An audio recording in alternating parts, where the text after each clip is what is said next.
Yeah, it sounds right. I think we are split it into two rooms and the five is scheduled. That's correct too. Yeah, yeah. So this is on Moodle.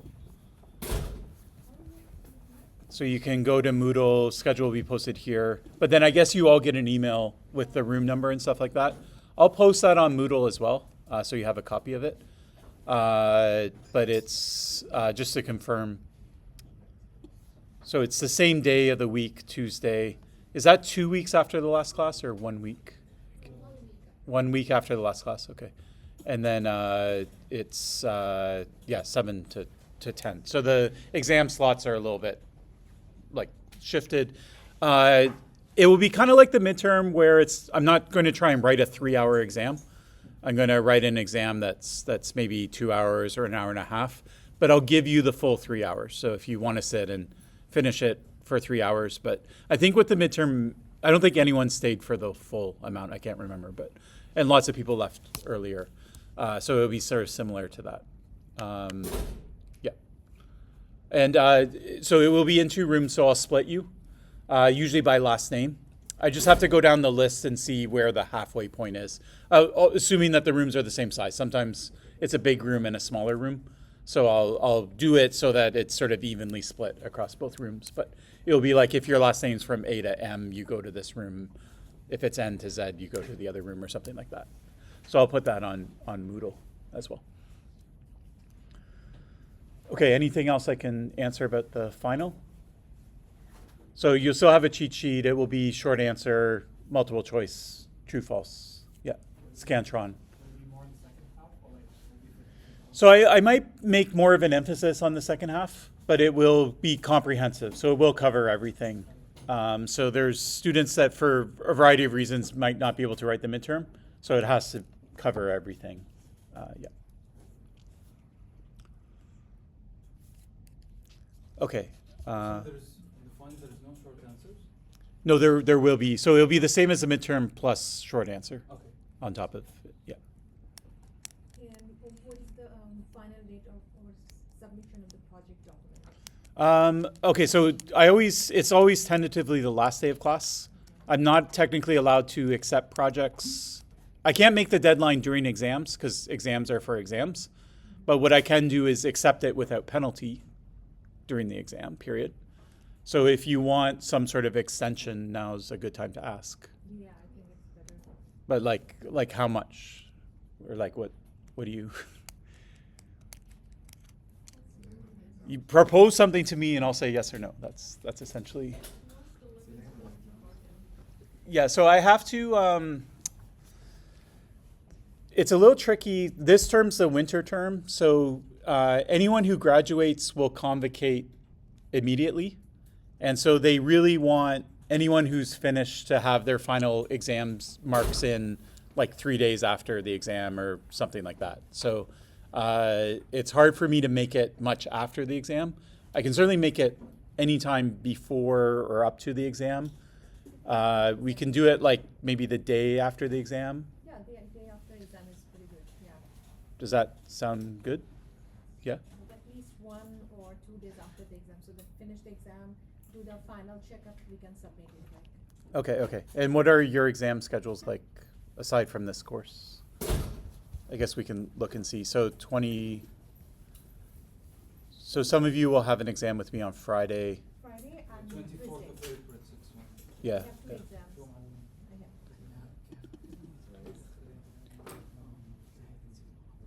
Okay, so, well, I can do 22.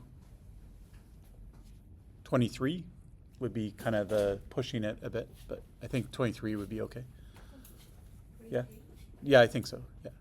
Then you can have a day to recover from the exam. And So 23 will be the deadline for the project? yeah, so I'll make it 23, but I really can't extend past that.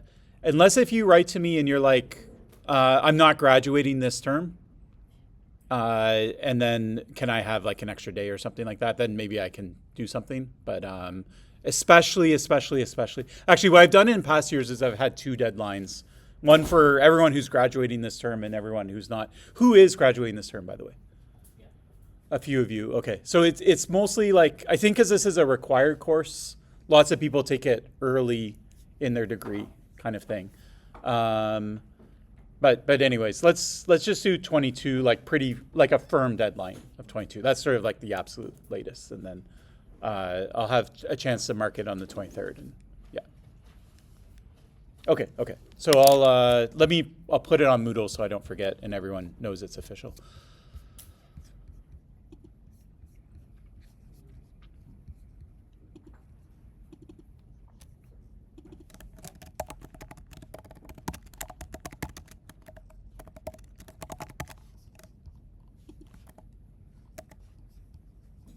And I'll make it like 8 p.m. I don't like people having to stay up to midnight.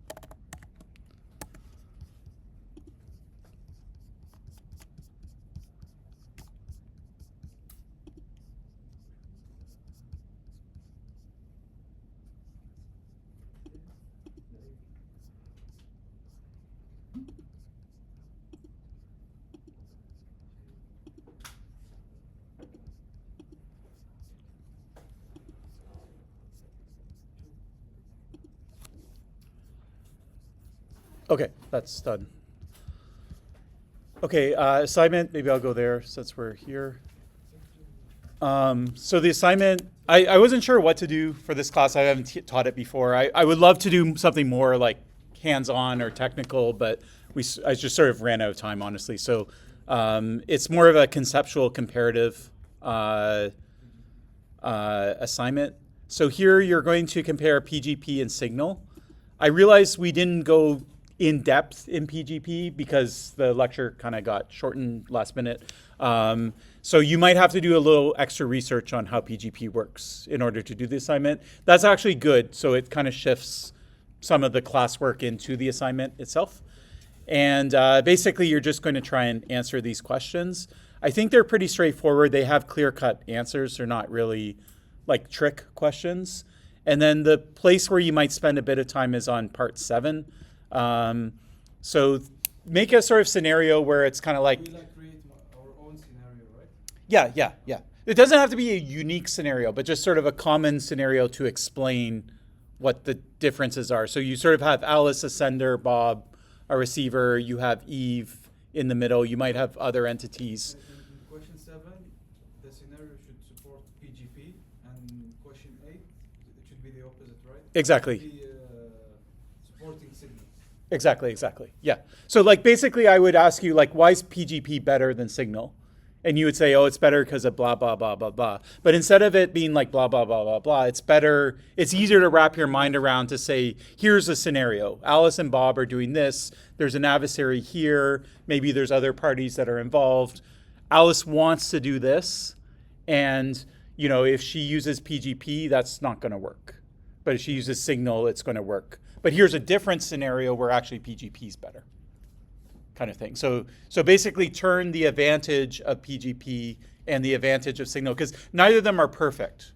Neither of them strictly better than the other. Signal's a lot better. It probably is better in 9 out of 10 cases, but find the 1 out of 10 case where PGP is better, and write that out. Yeah. So the whole thing, just try to fit it in 3 pages. You know, don't make it point form, but it doesn't have to be formal. You're not writing a paper, but like write sentences and paragraphs. But yeah, and then you can sort of gauge. I would say that this is probably like kind of the longer, like these might be half pages each. Some of these are maybe just a couple sentences, and you can kind of judge the size as you go through. 3 pages, right? Try to keep it within 3 pages. I never say never. Like if it's 3.5 pages, you don't have to write to me saying, can I have an extra half page? But the 3 pages should be adequate. I just don't want like a lot of unnecessary explanation. And it's hard for the TA because the TA has to mark it all as well. So that's the main reason why there's page restrictions. It doesn't matter. Like it will be in a PDF, so it would be 1, 2, 3. Yeah. So if you use references, include them. It doesn't hurt. And anytime you learn something from somewhere other than yourself, you should just be in the habit of referencing it. but it's not strictly necessary. There's no mark deduction if you don't have it or something like that. Yeah. Other questions about the assignment? So it's due next week, I guess, right? I think I tried to make it not due in the middle of class, which I usually do by default. I make it the same day, but then it's awkward. Yeah, so you have till Thursday. So you can ask me next class too if you have questions. You can email me anytime and ask questions. You can come to office hours as well. But, yeah. Yeah. I guess when like reviewing or studying, is it like better to read the paper or the video kind of like covers most of it? So the video, this lecture, I will ask some questions on the exam about it, but I'm not going to go deep into it because I know that you're watching a video. You're not the target audience for the video. Like it's for a conference, probably where people know a little bit about it. It wasn't like a great explanation from first principles. You could, but filling in the gaps from the paper would be helpful to you just to understand it as well. Yeah. Yeah, but I won't, like I'm not going to ask you something that's only in the paper and not in the presentation, for example. Yeah. Like this solving this assignment correctly give us a proper image of what should we learn about PGP email. Yeah. So it's enough. So the between the slides and what you need to know to answer all of these questions, you'll have a good enough understanding of PGP. So something else I was mentioning earlier before most of you came, PGP is super simple. So Signal's like crazy. There's the ratchet, the double ratchet, and all that stuff. PGP is like literally give me your public key. I'm going to sign the message with my public key. I'm going to get your public key and I'm going to encrypt it with your public key.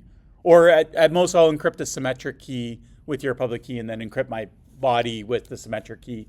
And then I send it to you and it's done. Okay, so there's no ratcheting, there's no key exchange, there's no Diffie-Hellman, there's none of that. It's just give me your key and I'm going to encrypt something for you. Okay? Also the main difference is it uses digital signature, right? Yeah, so it uses digital signatures as well. Yeah, so you sign a message and it's not a Mac. So you can't deny. So On the other hand, that's something to keep in mind for this assignment. Yeah, you don't have to give it away for everyone, but yeah. So that's one thing to keep in mind. Yeah, for I think question 6 asked about that, but yeah. So that's essentially PGP is very easy cryptographically compared to Signal. But we didn't talk about PGP in class, right? Yeah, so it's only in the video that I sent. On email? Yeah, exactly. Yeah, yeah. Okay, no problem. So PGP is an email-specific message. Signal. So both of them are about exchanging messages. One just uses email. One uses instant messaging. Yeah. Email, non-interactive. That's the key point. We don't have a conversation back and forth. You're probably offline. I just drop you a message. And then Signal's more interactive, right? And so that's the crypto changes. You can do more. You can do fancier things in Signal because you have a back and forth than you can do in email. And then the big difference, which this doesn't get into so much, it touches it on question 2, but how do you know that you have the right key for someone else? So in PGP, you have this web of trust system where other people vouch for other people's keys. So that's the difference there as well. also, Yeah. we consider PGP as end-to-end encryption. Yes, it is, absolutely, yeah. So I'm getting your public key, you're the only person on earth that can decrypt it. Yeah. So nobody could read anything. Yeah, so short of having your key or some other sort of attack, man-in-the-middle attack or something. Not like just a network man-in-the-middle, I have to do a crypto man-in-the-middle, but Even the server. even the server, yeah, yeah. And so this creates problems, which I think was probably covered in the talk. Like something really basic, like you go to Gmail and you want to search your emails to find that email. Yeah. Well, guess what? They're all encrypted. And the server doesn't have the key, right? So Google can't possibly search. I mean, you can search through ciphertext, but it's not going to find your emails. Yeah, so that's like, there's like little issues that you don't think about until everything's encrypted. Yeah, so servers, so it's good from a security perspective, but it trades off with usability. Yeah. Okay, other questions? Okay. Let's switch to the midterm. Okay, so the idea with the midterm, which I tried to explain, is I hope you kept your question sheet, then you can see. I'm also going to post which questions are right and wrong, so you can, if you don't have it today, it doesn't matter, but you can cross-check it. I'll try and get your mark on Moodle. It's not going to tell you which questions you got right or wrong. It will just have your raw mark. But as I was saying, Moodle's not friendly for that type of thing. It's a bit complicated, so I haven't set it up. The exam was pretty well done, actually very well done compared to most of my exams. So this is the grade distribution. It was out of 24. And so I didn't compute the average, but the average looks to be like maybe an 18 or 19. Nice sort of normal looking curve. Okay. So I loaded the exam in here so we can write on it.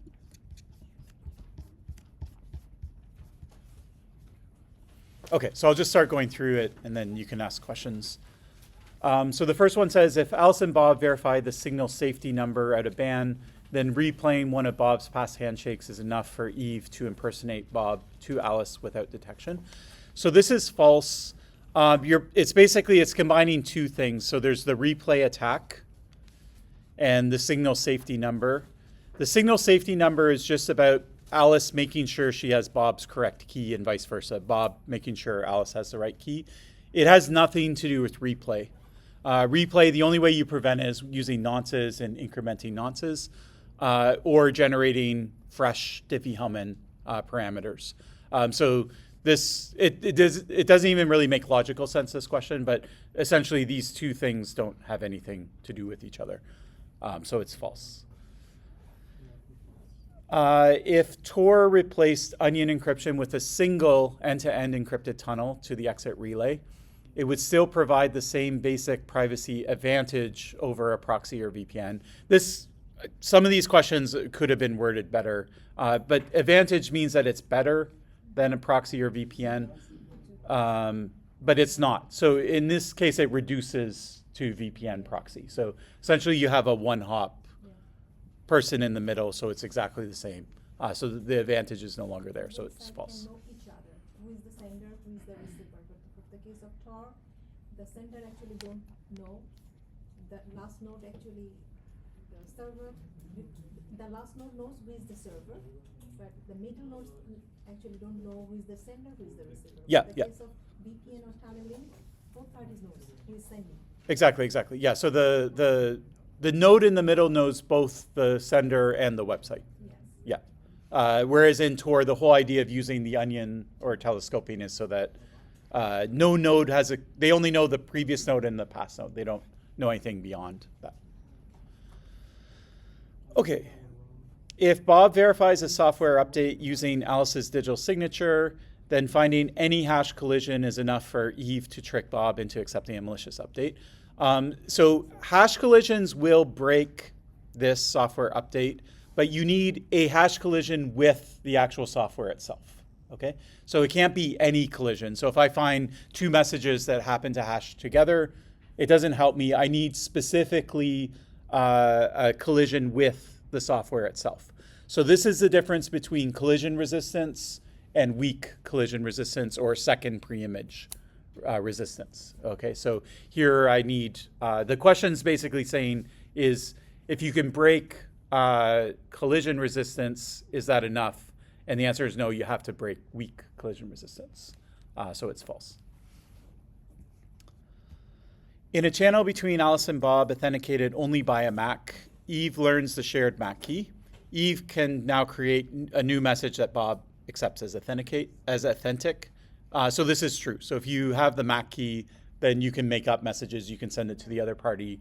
The other party believes it's from the other party because that's the only other person that knows the MAC key. They know they didn't write the message themselves. Who sent? There is no. Yeah, so there's no strict authentication of who sent it. It's just based on who knows the key and who doesn't know the key. Wouldn't they need like a signature to prove that it's the other person that sent it? Yep, so if this was signatures, then this would turn to false. Sort of, if it depends how it was worded, but if Eve learned the signature key, then it would still stay as true. But yeah. In a signal style protocol that uses MAC-based authentication rather than public signatures on each message, Bob's transcript of his messages with Alice can cryptographically prove to Carol that only Alice could have sent the messages. Okay, so first off, I want to apologize because when I wrote the exam, I was like changing the question. So I actually asked this question twice, I think. And so it will show up later. When I was thinking up, I'm like, oh, I just asked that question. So somehow I missed that when I proofread it. But so this has to do with the deniability of messages themselves. So if you use a MAC and you receive a message with a MAC, you cannot prove that to someone else. Yes. So it has deniability. So that's either a good thing or a bad thing, depending on if you want like sort of privacy and you're one of the parties of the communication, deniability is probably good. If you want a protocol where you strictly want to know who said what when, then you can't use MACs. You'd have to actually sign every message so that you would have, we call it sometimes provenance over that messages. So in a system like, think less like a conversation, more like, say people are committing code to a repository or something like that, or changing files, or you're editing a Google Doc and people are making modifications. In that case, you don't want to rely on MACs because you have no idea who's doing what. You'd want to use signatures instead.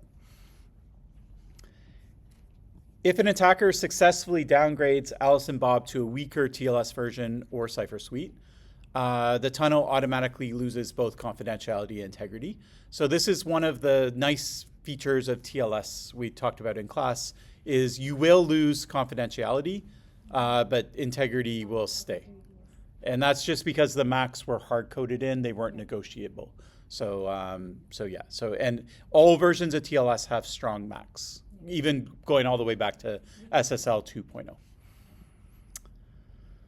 2.0. We talked about CBC padding Oracle. What was the problem there? Is the problem CBC itself or that mode of operation? So there's no problem with CBC. You can do it in a secure way.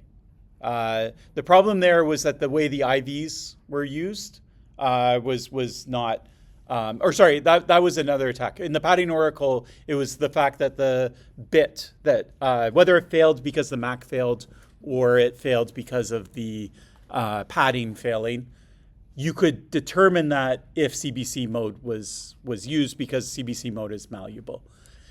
Getting rid of CBC does fix the attack if you replace it with something that's stronger like GCM.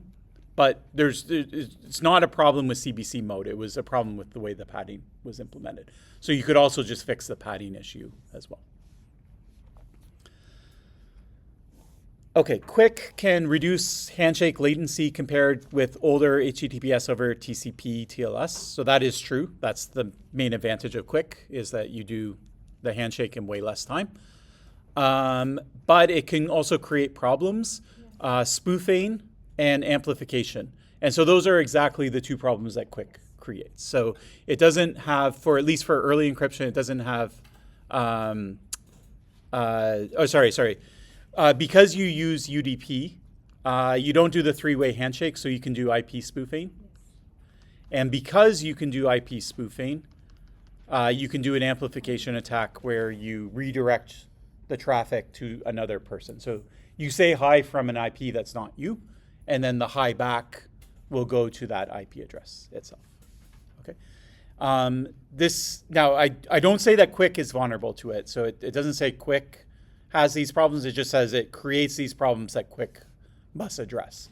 So Quick does have mitigations for these, but it has to do some extra stuff in order to mitigate them. Okay, Quick, 0 round trip time. So the first early data is safe against replay attacks if and only if it has forward secrecy. It is not safe against replay attacks, so that's the problem with it. And Quick always has forward secrecy. Okay, so there is no version of Quick that doesn't have forward secrecy. So this statement is false. Forward secrecy and replays are two different things. They have nothing to do with each other. So you solve replays with things like nonces or by doing Diffie-Hellman, like fresh Diffie-Hellmans, fresh keys. And forward secrecy you also solve with Diffie-Hellman, right? But It's the freshness of Diffie-Hellman that solves the replay side, and forward secrecy is just solved by the fact that it's Diffie-Hellman as opposed to key transport. Since you will solve the problem, right? Yeah, if you use nonces, that was your question. Yeah. Okay, but to use nonces, the server and client have to know what the nonce is, essentially. Yeah. Or they have to know that that's not a nonce that I've seen before as well. So that's why nonces don't even fix it for early data. Okay, Tor hides Alice's IP address from the destination by routing through multiple relays. That's true. However, if Alice is accessing websites over HTTP, the exit node can see all traffic to and from the website Alice is visiting. So this is true. So if you have Alice, she goes through 3 nodes. And then here, between the server and the last node, there's no encryption. So her onion basically gives her encryption between herself and each of these nodes. But it doesn't give her encryption between her and the server itself. Okay. Even if it was over HTTPS? No. So this is strictly over HTTP. So how do we get encryption on this last link? HTTPS. So that will give Alice an end-to-end encrypted channel all the way to the server and back. So the exit node displays the IP address only if it's through HTTP? So this is asking something different. It's saying whether it can see all traffic to and from the website. Okay. So it's still giving you anonymity. So the exit node doesn't know it's Alice. So it doesn't see the IP address of Alice. But what it can see is the whatever you're looking at. So you go to a website and you say, I'm searching for CF Montreal, and then they give you back some results. And then you click on some things. Like all that interaction, the exit node can see. So they can see what's being done on the website. They just don't know who's doing it. Okay, but only if it's over HTTP without encryption, right? Correct. Okay, Yeah. yes. Exactly. Yeah. So Tor will always hide your IP address with or without HTTPS, and then HTTPS will hide what's happening between you and the website from the last node. But Tor uses encryption, right? It does use encryption, but it only uses encryption internally. So if you think of where the Tor network is, it's kind of like here. So it doesn't give any encryption past Tor. So it's important to understand like the limitation of Tor, yeah. So it gives you encryption within the Tor network, but it doesn't give you encryption past Tor. Yeah. So ideally what you want to do is you want to use Tor plus HTTPS. Okay, so both of them, they're both giving you different things. They're not the same protocol giving you the same thing. They're giving you complementary things. Yeah. There's also integrity. It doesn't ask about it, but let's say you were downloading software over Tor, over HTTP, then the exit node could change the software. They could inject malware or anything like that as well. But if the website I'm downloading from does have TLS? Yeah, then it's fine. Yeah. Okay. If an HTTPS tunnel is protected using CPA secure encryption, so CPA you'll recall is something like CBC mode, then changing the ciphertext in transit should not let Eve create a different valid plain text message that Bob accepts. So CBC, we saw the basis of the attack is that this is not true. So with CBC, you are able, even if you can't decrypt it, you don't know the decryption key, you can make changes to the ciphertext, and it will cause known changes. I flip this bit, I know I'm going to ruin this block, and I'm going to flip the corresponding bit in the next block. So I can sensibly make changes to it. If you want this to be true, CCA, yeah. Okay, so if you want this statement to be true, you need CCA, and that's exactly that's the definition of CCA, is that it doesn't let anyone, as soon as a bit gets flipped, it's just like, I don't even accept that. I don't even try and decrypt that at all. It's not a valid ciphertext. I'm not even going to decrypt it. Okay, in a secure tunnel protocol, preventing a replay attack is accomplished by ensuring the tunnel has message integrity. So these are two things you want to do. You want to prevent replay attacks. You want to make sure tunnels have message integrity, but they don't have anything to do with each other again. So it's just sort of mashing up two properties that aren't related to each other. So for replay attacks, you want to use things like nonces. For message integrity, you use things like max. And yeah, but they're not. You can have a tunnel that has message integrity but is still vulnerable to a replay attack if you don't use nonces. And quick is an example of that if you do early data. So it has message integrity, but it's still vulnerable to replay attacks. Yeah, somehow there was a lot of like replay attack questions. I should rebalance it. But anyways, Alice configures her server to use quick. She enables early data. This eliminates replay attacks because it's encrypted, so it doesn't. So this is vulnerable to replay. There's actually nothing she can really do other than disable it. That's the only, if you care about replay attacks, you disable it.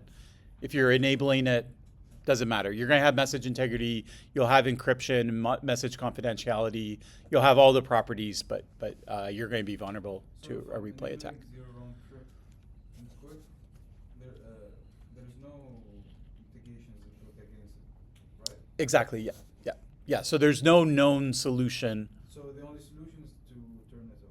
The only solution is to turn it off, yeah. Or like say that I don't care about replay attacks, which is sort of, it's not a solution, but there's certain scenarios like, say I'm just getting a file from you, like give me index.html. If someone replays that, who cares, right? So that's why this is here still. So like a lot of people will leave it on. Some people will do packet inspection. So they'll look and see what kind of packet it is first. And then if they think it's harmless, then they'll let it go through. But if they see that you're like posting something or you're doing a financial transaction or something like that, then they're going to say, no, you can't do that in early data. But if you just accept the packet once, Yep. then we can prevent reply attack, right? So you can, so you need to see, if your question is, you have to see Alice do a real transaction first, then you can replay it next. Yes, and if the ticket was stateful, you can just see if it's send it back, you can just deny it. Correct. Yeah. So sorry. So there are other mitigations as well. Yeah. So you can. These were the sort of stateless things that you can do. But if the server is stateful, then what the server can do is when it sees it, it can mark it as used and then not let you use it anymore. Already stored the previous one, right? So it depends. So there is a configuration where the server doesn't store anything. That's preferred for server efficiency, but there is a configuration where the server stores the previous thing. Then I can't replay your packet until you send it. Like a replay means I take something that you send and I replay it myself. So you'll send it, the server will mark it as used, then I'll go to replay it, and then the server will say, oh, that you can't do that anymore. I already marked it as. You also mentioned in the lecture that nowadays they prefer stateless. Exactly, yeah. So stateless is preferred because it's easier for the server. They don't have to remember stuff and get rid of it after it's used and all that type of stuff. So the most common used nowadays are the stateless? Yeah, so quick itself is not, it's used by, it's not commonly used itself. Basically, like the big companies use it. So Google uses it, and but if you go and look and see who's using quick, it's like the really big companies. And in their case, I suspect that they're doing everything stateless. I haven't checked that or measured it or seen any research that measures it. But my guess is that, that everything is stateless. But why only them? It's new, and Google's like well positioned because they can. So in order to do new protocols, you need a popular website to do it, and you need a popular browser to do it. So Google, they're always experimenting with new things because they have Chrome and they have Google, and all of Google, Gmail, Google Docs, all of that type of stuff. And so even before Quick, they were experimenting with, there's things like Speedies, and there's other things that they have tried to do between Chrome and Google. And then if it works well, They kind of take it to the standards body, try and get it standardized. So Quick is now standardized. Everyone will probably use Quick in 5 years. It's just right now, there isn't a pressing need to switch, right? That's the other thing too. So like say you're using just normal HTTPS and your servers are all set up, and with Quick you're switching from TCP to UDP, so it's like a significant change to your infrastructure. And so like if you don't have to change it, why bother? Yeah, so it's going to be more like new servers that are coming online for the first time. They don't have all this legacy stuff. And so they'll be like, well, let's use the latest and greatest, which is Quick. So it's one of those things that over time, things will change.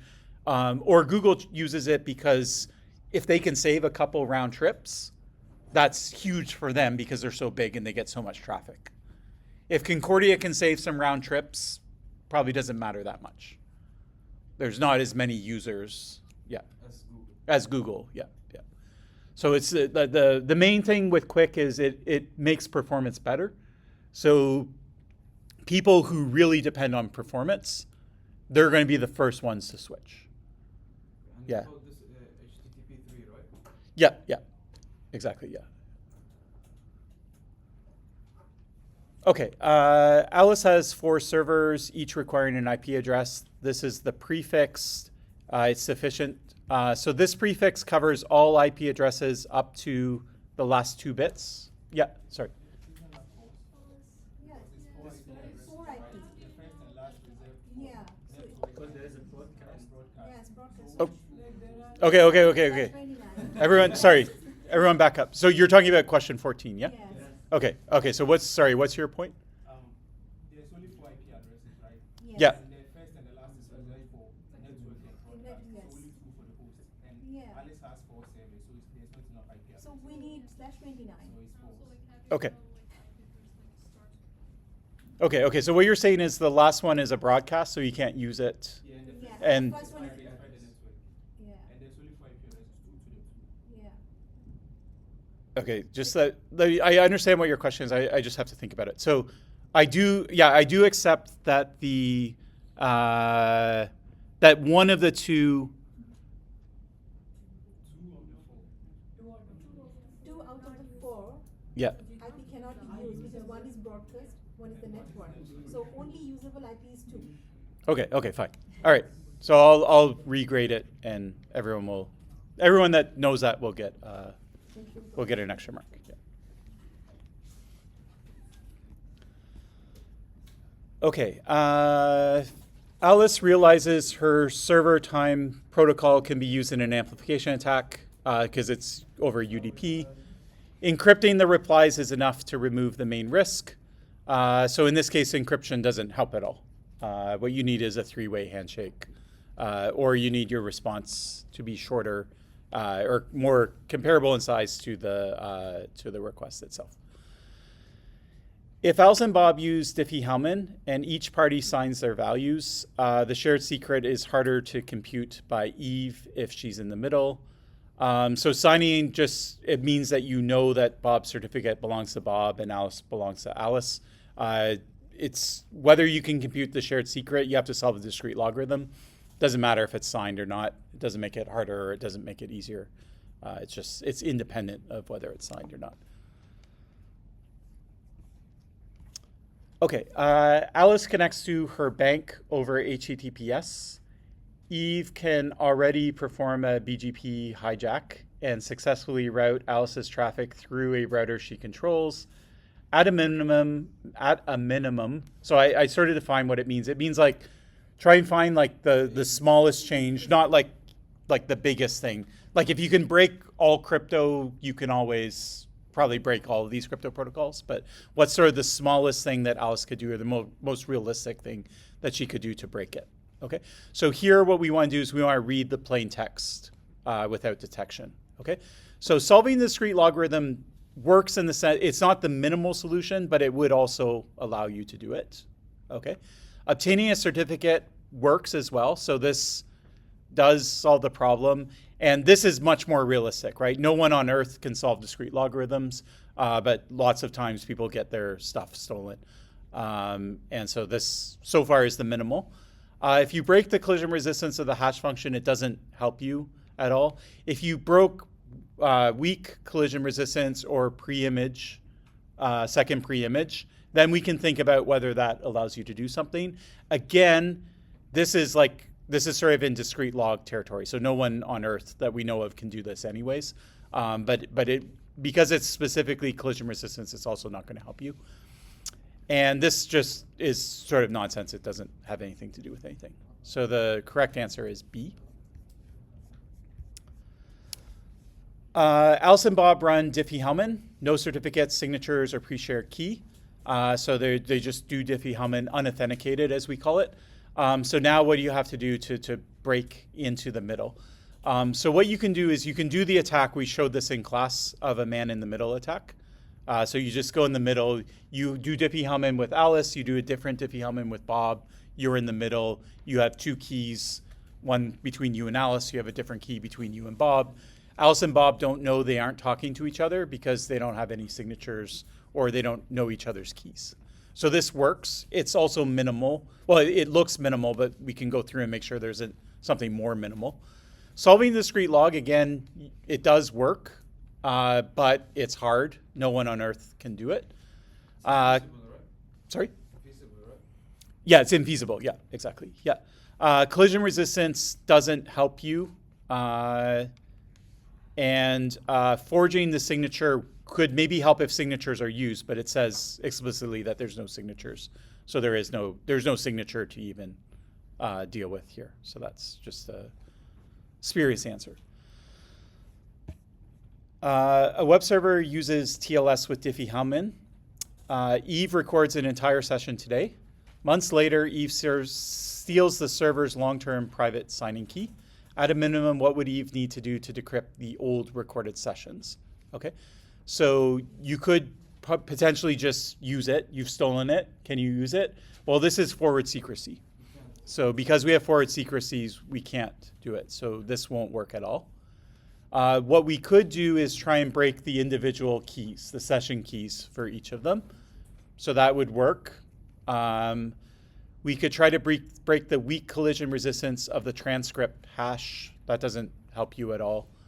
You can replay the server's finished message. So again, you can do that, but it doesn't solve anything. There's no attack there.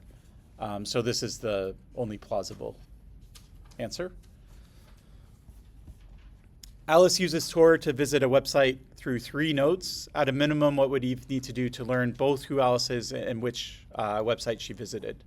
So we talked about this, that statistically, so correlate means it's not perfect, but it's statistical.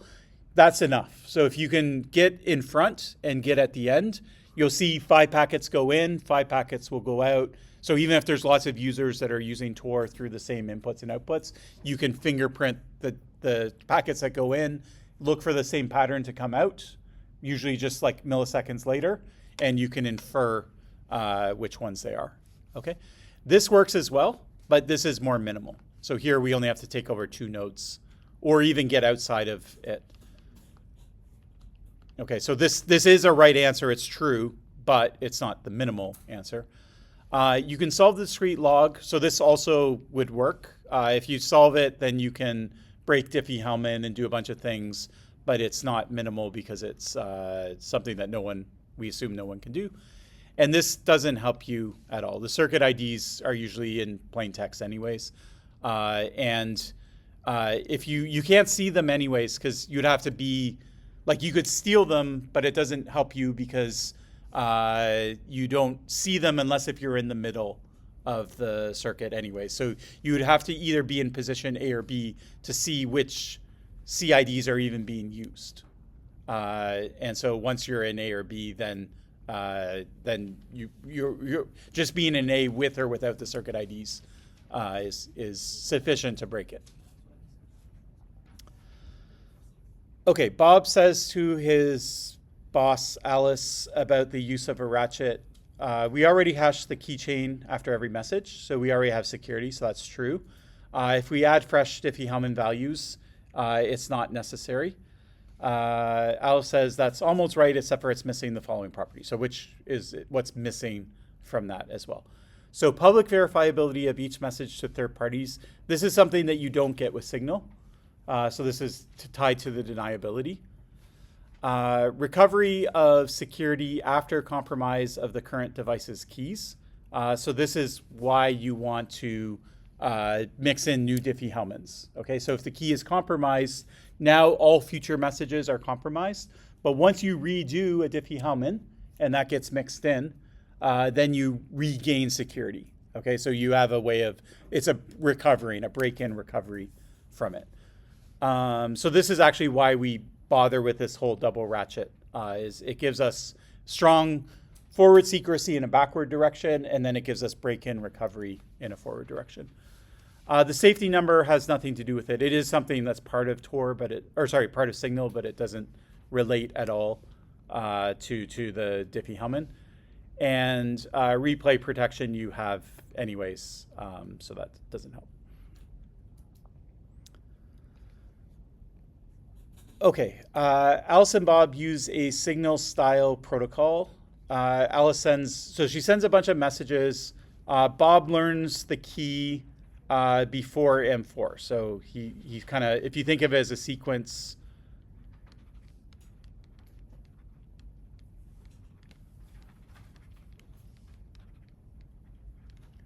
there's a break-in here. Okay, so the adversary comes here. So what messages can they learn? The answer is they can learn every message after they break in until there's a new Diffie-Hellman. Okay, there won't be a new Diffie-Hellman until Bob replies. Okay, so Bob, we can't, as long as Alice keeps sending messages, Bob hasn't even sent anything back. So there's no possible way for there to be any break-in recovery. So Alice or Eve will be able to decrypt messages 4 and 5. Then when Bob replies and they do a fresh DH, then you get break-in recovery. So we now have a fresh key, and so Alice won't be able to see these messages. Okay, so she can only, and she can't go backwards. So that's the forward secrecy. So if she breaks in here, she won't be able to see any past messages. She can only see future messages until we ratchet. And then once we ratchet, she again loses access again. Okay, so this is the whole point of doing this complicated ratchet, is that if your key is compromised, the adversary only has access in that small window. They don't have all messages before. You're not compromised forever in the future. Okay. Alice and Bob use Signal-style protocol. Alice sends Bob 8 messages in a row, and Bob does not reply during that time. So which statement is the most accurate about it? Okay, so both the symmetric ratchet and the DH ratchet advance on every message Alice sends. So this does advance, but this cannot advance without Bob. Okay, so if Bob does not reply, then you can't possibly advance it. So this doesn't work. Alice sending chain advances with each message, so that's true. But the DH ratchet does not advance until a new DH public key is received from Bob. So that's the true statement. The DH ratchet advances on every message, so that's not true. You have to have a response in order for it to advance. And this is also not true. The symmetric key advances only when Bob replies. It's the opposite. You can advance this with every message, but you can only advance this when you get a reply. Neither ratchet advances until both sides have sent at least one message, so that's not true. Right away you start ratcheting, even before you hear back from Bob. Yeah. Sorry, please, can you explain why number 16 is true? Why, sorry, which? False, rather, number 16, like 16? Okay, yeah. Okay, so if Alice and Bob use Diffie-Hellman and each party signs their values, the shared secret is harder to compute by Eve. So let me just sort of draw out what happens. So Alice sends G to the A. Bob sends G to the B. Both parties can now compute G to the AB. The adversary wants that AB value. So she has to solve this with no problem. Exactly, yeah. So she has to do a DLP to get it. It's kind of practically like it's infeasible. It's infeasible, yeah. Yeah. Yeah. So even if like even if Eve kind of changes like the exponent puts her own involved switches the key Yeah.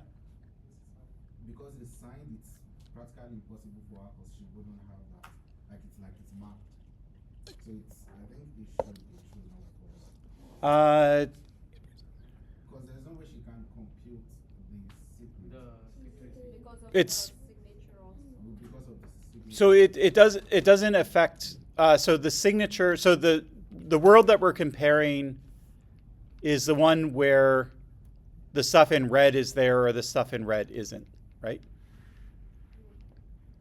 And so if I append, first off, if I give you more information, it's always easier for you. Yeah? Like it can't, I should say it can't be harder, right? If I tell you even more, it can't be harder. So if I can't give you more information and it all of a sudden becomes harder. I get a question. Yeah? So I guess what the question is asking for is it's impossible for the Eve to compute, but is that it doesn't make it any more harder for Eve to compute it. Exactly, yeah. So Eve has to solve a discrete logarithm with or without the red stuff. And if you add in the red stuff, it's not like, oh, it's now easier or harder to solve. Adding the red stuff doesn't change anything about how hard it is to solve. Yeah. But how come still the bank's private key is the easiest way? Here? Yes. So because you can't solve the discrete log problem. That's why, because we make the filament more tougher from the adversary because we add the sign into it.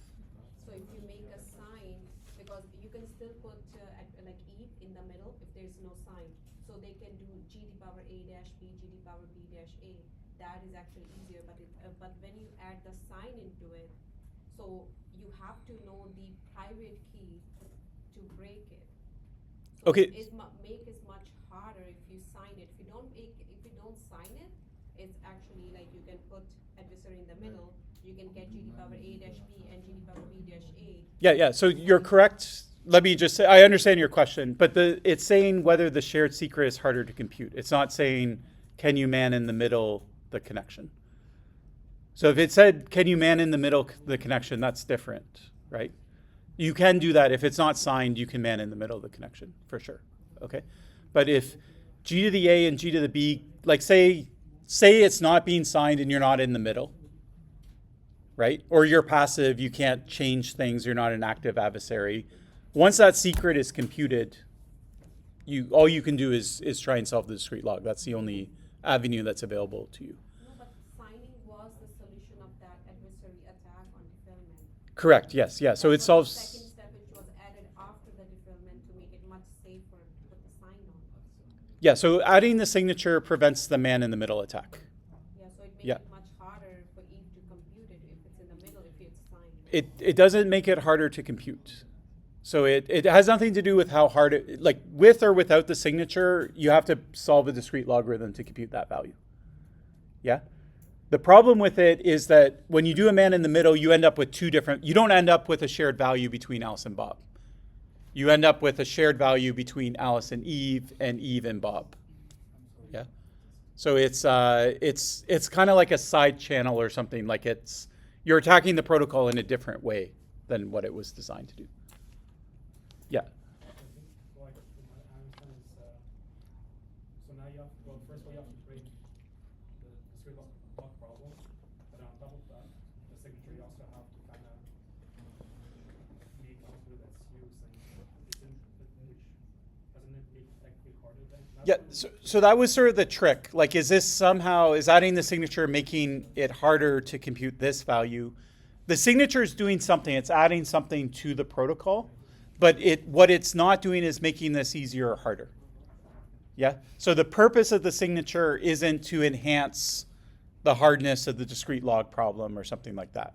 Yeah, let's say I encrypted it, I put it in a discrete log and then I did another encryption and another encryption or something like that, then maybe it's harder to compute that value.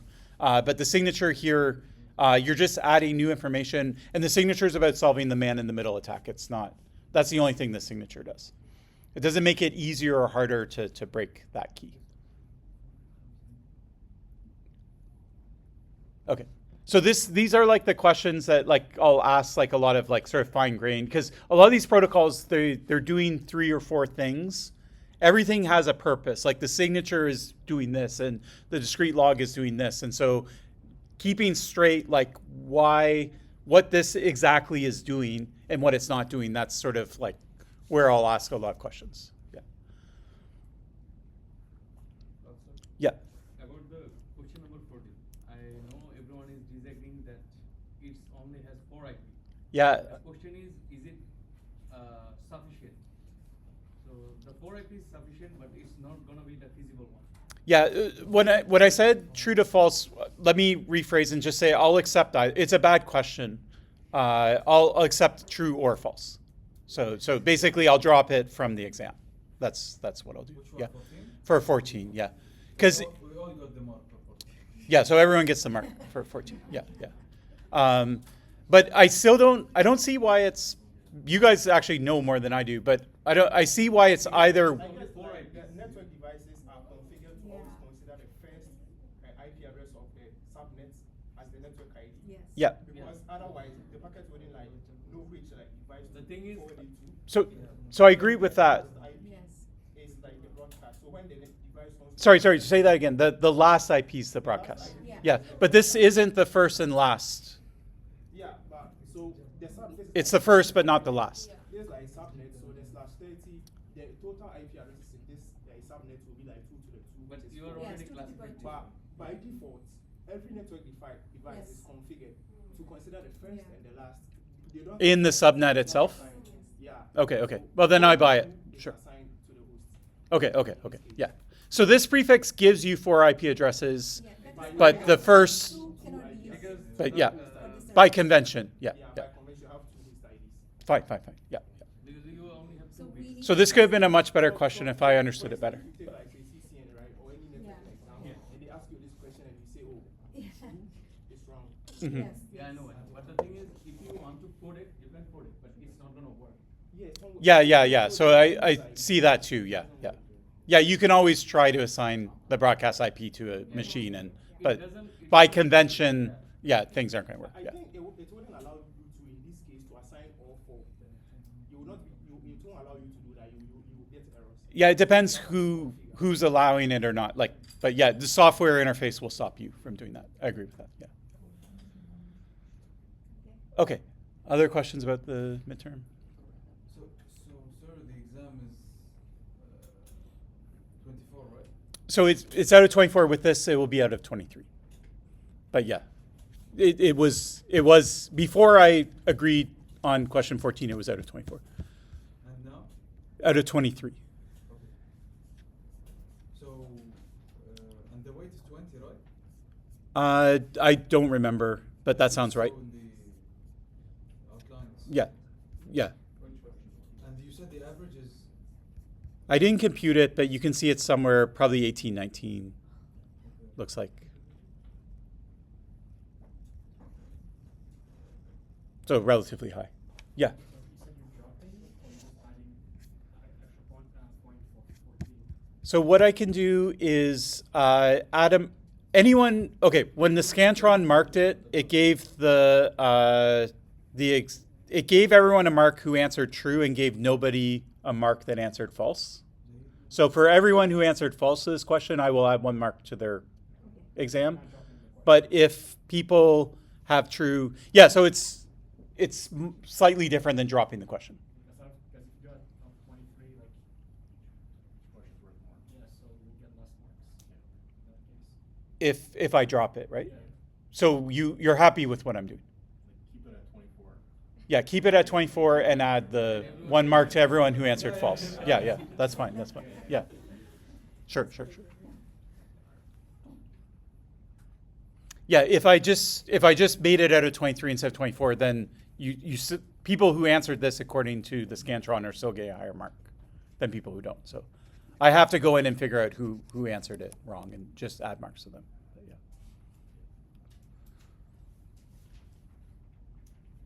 Okay, other questions? Okay. Alternatively, I see now I understand. It took me a while to internalize what you're saying. So I could also take a mark away from everyone who got 14 right and make it worth 23 instead of 24. So I could drop the question, but I have to, in either case, I have to either give half the class a mark or take a mark away from half of the class. But anyways, I'll do it in a way that's fair. I promise you that. And it's not going to change your ranking or anything like that in terms of the class. In the model? Yeah, I'll try and do it. This PDF will be on the Moodle. Yeah. Yeah, so if you don't have your exam sheet, you can check it. Okay, other questions about this? Okay, good. So anything about anything else? So we talked about the midterm, the assignment, the final. Any other logistical things before we jump into the lecture itself? Like, sir, so it's the weight is 20.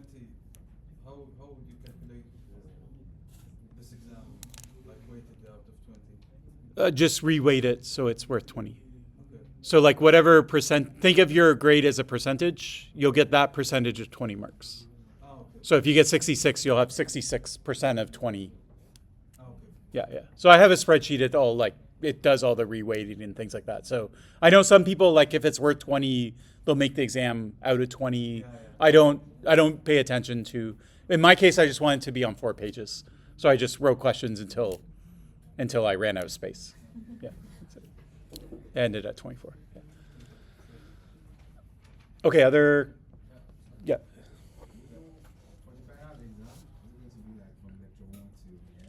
Mm-hmm. Yeah, so it will be comprehensive. It will cover everything. I'll try and ask more questions on the last half than the first half, but it will cover everything. And also half isn't, because the midterm covered more than half of the course anyways, so it's not going to be like an exam just on the last 3 lectures. Or 2.5. We only have 2.5 because half of this class is over. So I can't have an exam that's just 2.5. So maybe even the emphasis on the 2.5 is maybe wrong. It might be more just like an even comprehensive. But Do we have off on Easter? do you have which? Sorry. Day off on Easter Do you have to stay off? because it's Tuesday, right? Yeah. So Easter is Friday, Monday. Yeah. So it doesn't affect this class. Yeah. It affects if you have other classes on Friday or Monday. It does affect those. So everyone that's in 6150 with me, it gets moved. The Friday's canceled, and then it gets moved to Tuesday after all the classes end. Sort of complicated, but if you're in that position, I'll explain it to you on Friday if you're in my Friday class. Okay, other questions? No. What's the last class? So the last class is 3 weeks. So there's one class this week, there's one next week, and there's one the week after. Yeah, so it would be between April 5th and 11th, whatever the Tuesday is in that date range. Yeah. And when the final exam will be? So it's here. If you follow the link, it will take you to the schedule. And I think it's the Tuesday after classes end. So we looked at it earlier. But so April 21st. And the room number I'll put on Moodle, or you would have got the exam scheduled by email, and it has the room number. This, I don't know why they post it without the room number, but they do. And there's 2 rooms. I'll split you. On Moodle, I'll tell you which room to go to. But it will be, the two rooms will be at the same time, right? Yeah, same time. The rooms are literally side by side, if I understand correctly. I didn't go look at the rooms, but my understanding of where they are is that they're side by side. Yeah. I'll wander between room and room, so there'll be invigilators, but yeah. Sorry? The exam is on 23rd or 21st. Okay, other questions? No? Okay, why don't we take the 10-minute break now, and then when we come back, we'll jump into the lecture itself. So come back at 7.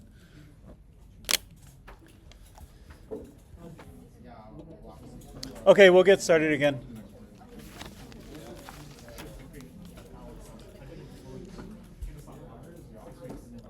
Okay. All right, so everything that we've talked about, essentially up until now, has been some variant of a secure tunnel. Okay, so it's always like Alice has an end-to-end encrypted channel between her and someone else, a website or Bob or something like that. They come in different flavors. Sometimes it's for anonymity, sometimes it's for confidentiality, privacy, and things like that. Now we're going to switch gears and we're going to talk about other important network protocols that use crypto. And the main two things that we haven't talked about yet are authentication. I shouldn't say we haven't talked about it. Like when you send a certificate and things like that, that is authentication. So we have seen some forms of authentication, but the way that you authenticate to a website is not through certificates. It's not the same way that the website authenticates to you. And then the other one is authorization. And so authorization is, once you're authenticated, I know who you are. Do you have permission to do certain things? Okay, and how do you prove that you have the permission to do something or you don't have the permission to do something? Okay, so authentication, they both start with auth. So we often will abbreviate authentication as authn. So the N here. And this we'll call authz for authorization. So that's sort of shorthand that is used. And in fact, this shorthand will get picked up in the protocol that we're going to talk about today, which is called WebAuthn, or web authentication. Okay, so basically we can think about how we're going to authenticate. And there's more ways than I'll show you, but a basic split for the web is we use passwords or we use keys. Okay. Then you could imagine other things that aren't passwords or keys, but we're not going to really consider those. Okay. When we use passwords, there's a normal way that we do passwords. I can't remember if I talked about it. I talk about it in every single class, but I was just going through the notes. Did we ever talk about passwords and salting passwords and things like that? Rainbow tables? That was in another class. Yeah, not in this class. Okay, so I'll go over that just so that we have a baseline to compare it to. So I'll call that sort of the normal model.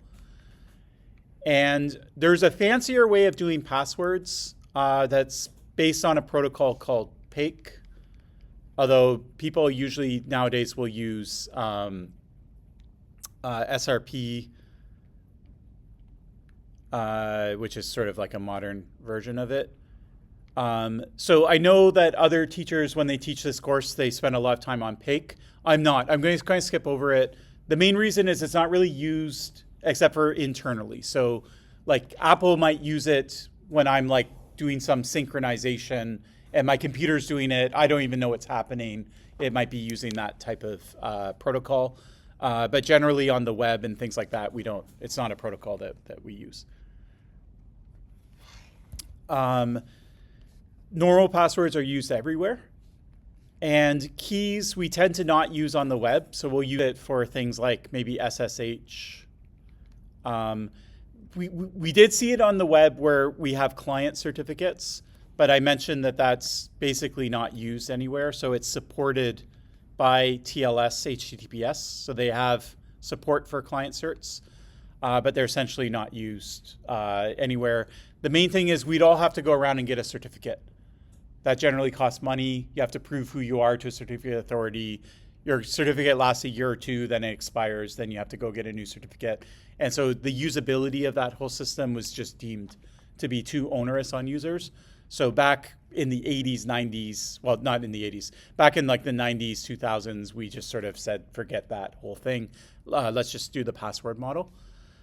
Keys are used a lot in like cryptocurrencies, like Bitcoin, Ethereum, that kind of stuff. So that's somewhere I work where we always use keys. And then very recently, like maybe in the last year or two, depending on what device you use, you might notice that major websites like Amazon use a protocol called secure keys. So it's an option that lets you log in without a password. And that's what I want to talk about. So in this class, we'll talk about secure keys And I'll also review the normal model just so that we have something to compare it to, because secure keys is going to solve a bunch of problems with the normal model. Okay, secure keys itself comes just in terms of a little jargon. There's something called FIDO2, and so secure keys is part of FIDO2. FIDO2 is basically WebAuthn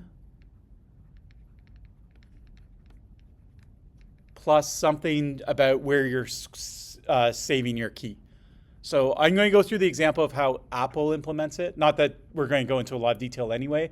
So Apple has like some secure hardware. They keep the keys in these sort of enclaves.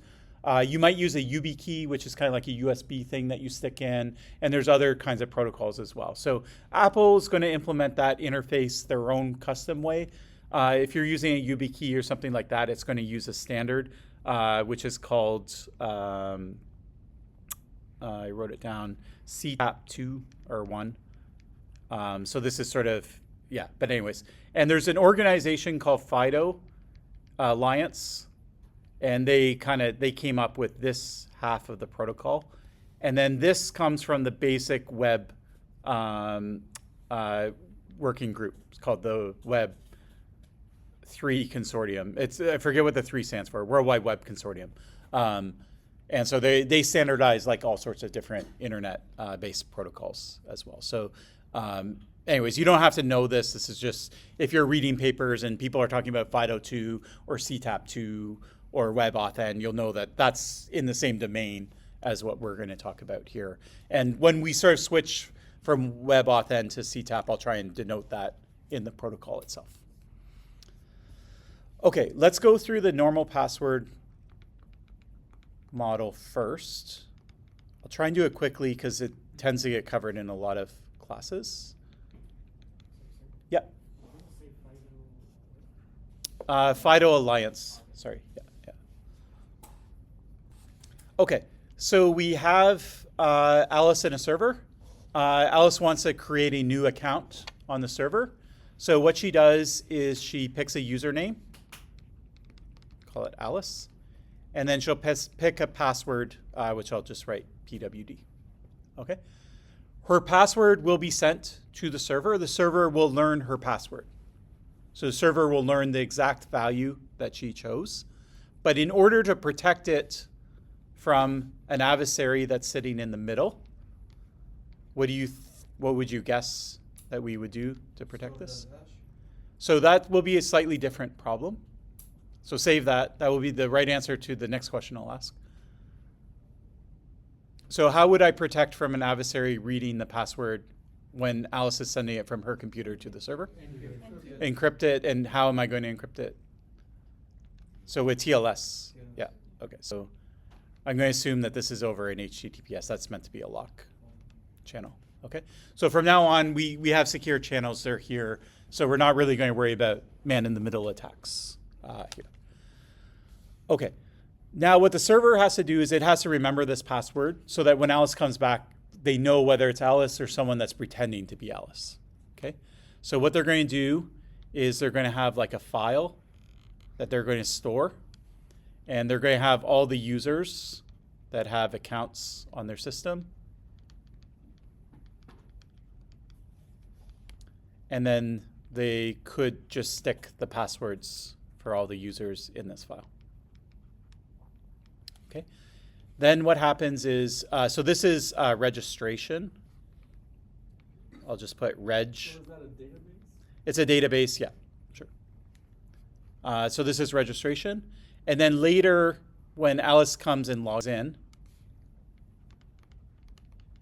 she'll say, hi, I'm Alice.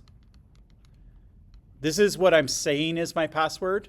I'm going to denote it with a tilde, just meaning it might be the same password, it might not be, right? It could be someone else pretending to be Alice that doesn't know the password. And then what the server is going to do is it's going to grab the password that Alice sent. It's going to look Alice up in the database, and it's going to ask whether the passwords are the same. Okay. And if the answer to this is true, then it will log them in. And if it's false, then they'll deny it. they'll say wrong password, try again, or something went wrong. Sometimes they don't tell you what exactly went wrong. They just say that you're not being logged in. Okay, this is clear so far? It's pretty simple. Okay, now what happens if a hacker breaks in and steals this database file? We can recover the password. Okay, so I get every user's password. I know what their password is. I can log in as them. If they use the same password on other sites, I can copy that username password and try it on other sites and see whether I can break into their account. So at this point, the password is hashed? Exactly, yeah. So at this point, the password's just sitting there. So how can I stop or make it harder for the adversary? Hash it and you put a salt on it. Yeah. Okay. All right. So what I can do is I could wrap this in a hash, okay? And I can do other things, fancier things, but I'll start here with let's just start with hashing it.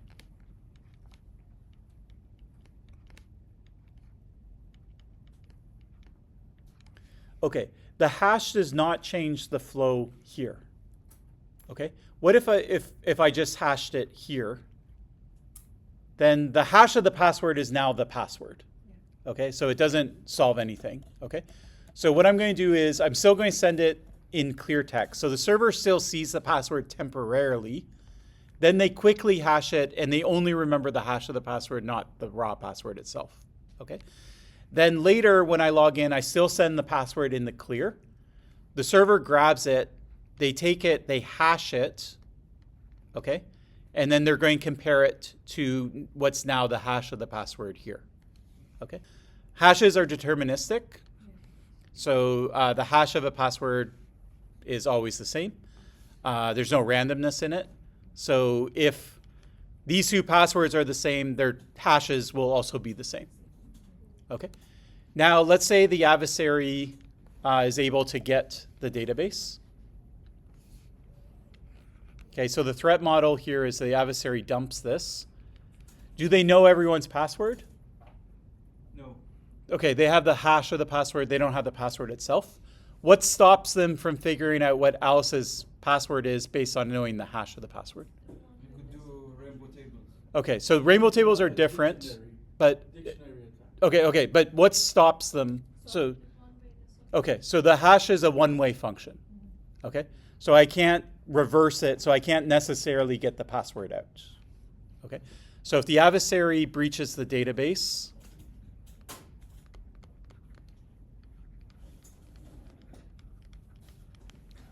I can't go from the hash of a password to the password without breaking the pre-image resistance of the hash function, okay? So the pre-image stops me from doing that, okay? So that's why it's better to have a hash of the password than the password itself, okay? And if I don't know the password, I can't log in as the user. I could send the hash of the password because I know that, but then the server is just going to take it and hash it again, and then it's going to be wrong, okay? So knowing the hash of the password doesn't help, okay? But does that mean I cannot know the password at all? No. Okay, what can I still do? You can compute another password that has the exact same. Okay, And create the hash of it and then compare whether it's. okay, so what I can do is I can still guess. Yeah. So I can't, if I don't guess that password, I will never know what it is. It's secure. But if I have a guess, I can check whether my guess is correct. So I pick a word, I hash it.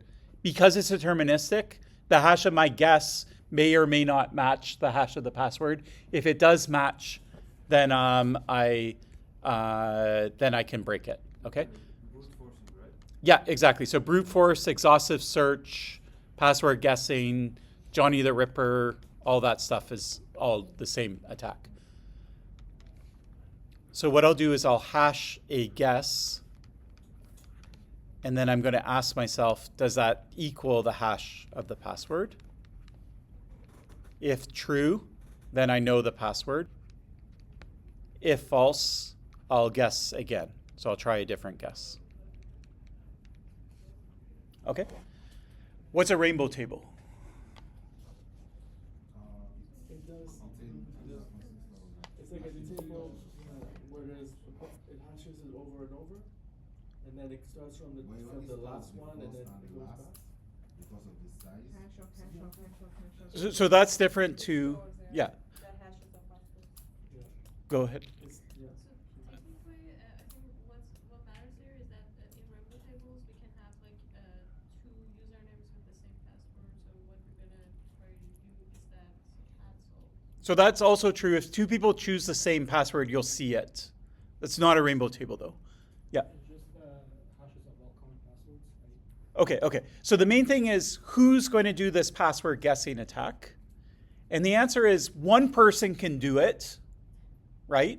Like I can do it for I can pick 2 billion common passwords, maybe based on leaks and things before people started wrapping them in hashes. I can compute the hashes of all of them, and I can put it up on BitTorrent, and you can go download it. So now you get a file that has all the hashes of a password and what the guess was that produced that. Then if I'm trying to break Alice's password, I just have to look it up in this database. If it's there, then I know it. And if it's not there, then I don't know What it. are you comparing the password to? What, you have a dictionary? Yeah. So what happens here About is, specifically the rainbow table. yeah. So a rainbow table is that dictionary. It's a Yeah. dictionary. So basically one person or a set of people, it doesn't have to be one, they could collaborate. They build a big dictionary of basically a guess and a hash of a guess. And you can look it up, reverse lookup. So you'll take the hash of the password and you'll see whether it's in this table or not. And if it is, you didn't compute any hashes yourself, okay? All you did was download this big file and you look and see whether the hash is there or not. If it is there, then you've cracked it. And if it's not, then you haven't cracked it, okay? And so this is called a rainbow table. Yeah. Does the rainbow table have like the plain text of the password? Yeah, exactly. So it's the plain text of the password and the guess of the password and the hash of it. Yeah. So it could be SHA-2 or SHA-3, and it could have different hash. Does that mean rainbow table would have both of them? Correct. So a rainbow table is specific to the hash function itself. So if somebody's using SHA-256, then you would have a rainbow table for SHA-256. If the server switched to SHA-3, you would have to redo the rainbow table for SHA-3. Yeah. But there's only, how many hash functions are there that are in common use? There's maybe only 3 or 4. And so you can have 3 or 4 rainbow tables. Now, picking up on that thought, what if for every password I use a different hash? Imagine I had 1 million different hash functions. And so for Alice, I use one hash function. For Bob, I use a different hash function. For Carol, I use a different hash function. Then is a rainbow table possible? So it's no longer possible, or it's not feasible. You'd have to have a rainbow table for one of all the million or billion different hash functions. Okay? Is there a way, even if I only have one hash function, is there a way to make this kind of like its own hash function? Yeah, so what I can do is I can add a value, a random number to it. Usually you add it at the start, but I'll just add it to the end, called a salt. And I'm also going to store the salt because later when the user comes back and I get their password, I have to know what the salt value is, okay? So I'm going to store the salt in plain text. So it's not like a key or a secret. It's just sitting there. I'm going to use it to hash as well. And now what happens is if these salts are all different values, so this is the salt for Alice, this is for Bob, this is for Carol, and every user I use a different salt, then I need a rainbow table for every salt value. Okay? So I could build a rainbow table for all the passwords that are hashed with salt A, but that's only going to let me crack Alice's password. Okay? If I want to crack Bob, I have to build a whole new rainbow table. Okay? And the chances that someone else built a rainbow table already for a particular salt value, if these salt values are long, like think of them like a key, like 256 bits, is negligible. Like there's probably no one's ever built it for that exact salt value. Okay? So it doesn't stop the password guessing attack, but it solves the rainbow table attack of someone else having done the work for me. I have to now do the work myself to it. So that's what salting does. So if you add a salt it forces the adversary to do a guessing attack, or exhaustive search, or brute force, or whatever you want to call it. Okay. Then there's other tricks you can do, like you can hash 1,000 times. What that does is it slows everything down. So when Alice comes back with her password, it's being hashed 1,000 times to make this comparison, so it's 1,000 times slower. So that's a little worse. But for the adversary that's sitting there saying, is the password AAA, is it AAB, is it ABBC? It's everything is 1,000 times slower, okay? And so it really slows things down for the adversary. The user feels it a little bit because it's 1,000 times slower, but you're only logging in once a day anyways, okay? But the adversary's there trying to crack the password, trying to do thousands or millions a second. So it frustrates the adversary more than it frustrates you as well. Yeah. If the database got leaked, I could see the salt because it will be visible to me. Yeah. So and if the hash is in the rainbow table, so I can use the two of them, and I will log in, right? Yeah. Yeah. So the salt doesn't stop anything. All it does is it forces you to try all your guesses. And it's stored as a plain text. The salt value is stored as a plain text. Yeah.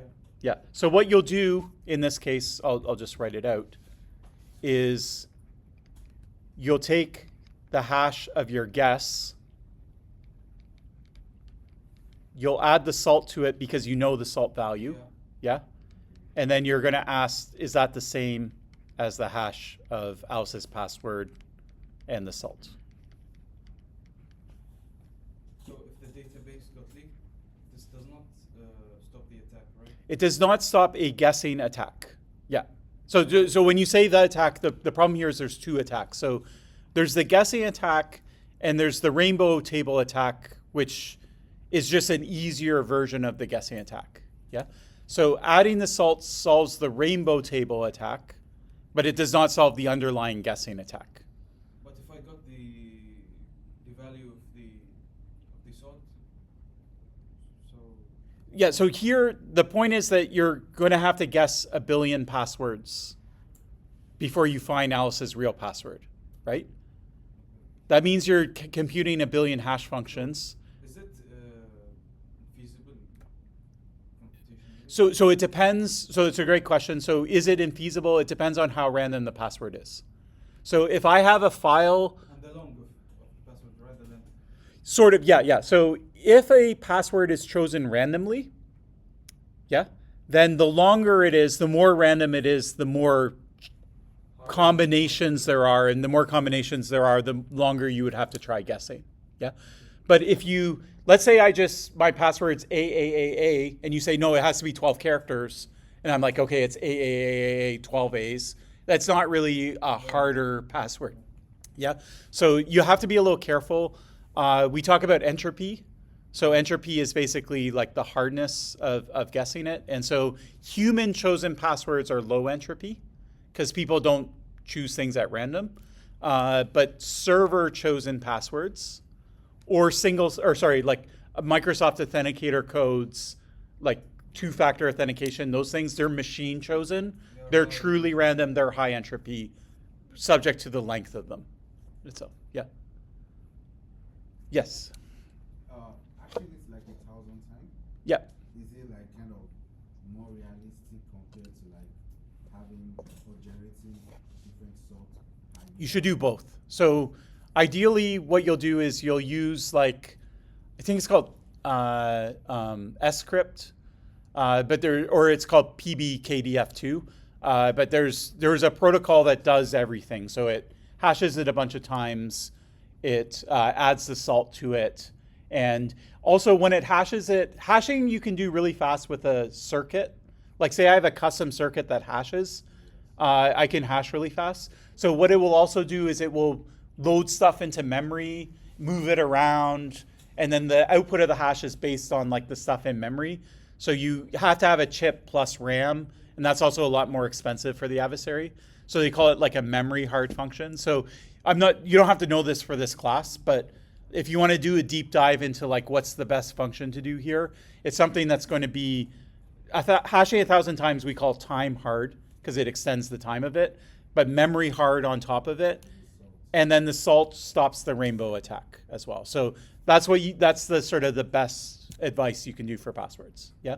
But at the end of the day, if I'm willing to brute force it, and I'm attacking your password because I can only attack these once at a time. Like once I do all the work for Alice, I have to start again for Bob. But if I'm willing to put the work in, it's not going to stop me. Yeah. Fundamentally, we can think about, is there anything the server can store, or is there any way that the server can know I have the right password without storing my password, or something that's derived directly from it? And so the answer turns out it's surprising, but you can do it, and that's exactly what Pake is. So Pake is a very fancy crypto protocol, not that fancy, but it's a way where you kind of mix the password in, but the server's not actually storing the password. And so it's a really cool protocol. I wish I had more time to cover it, but I'm not going to cover it. But. No, it doesn't store anything about the password itself. Yeah, you'll look it up, and yeah, I won't go there. But yeah, question? Yeah. So I'm trying to like secure it even more in my head. I'm thinking like, what if the user logs in every time there's rotating or new salt every time? So the salt is on registration. When you register, it will choose a salt, and then that's it. Then the salt is fixed. So every time you log in, it's not changing the salt. It's assigning you a salt when you register for the first time and you register that password. Is it not better to put a new salt every time? So you can do it. So what that would help with is if the adversary leaks the database today, say it takes them a month to crack it, then if you change the salt on them in the meantime, then they wouldn't be able to crack it. So I can buy an argument. I don't think it's standard practice, but I could buy an argument where maybe you resalt things every month or something like that. But you can't because even the server doesn't know the password. Yeah? So you can't resalt. In order to change the salt, I would have to know the password because I have to compute this new value. So I strictly have to wait for Alice to authenticate again. Then I get her raw password. I quickly check that it's right.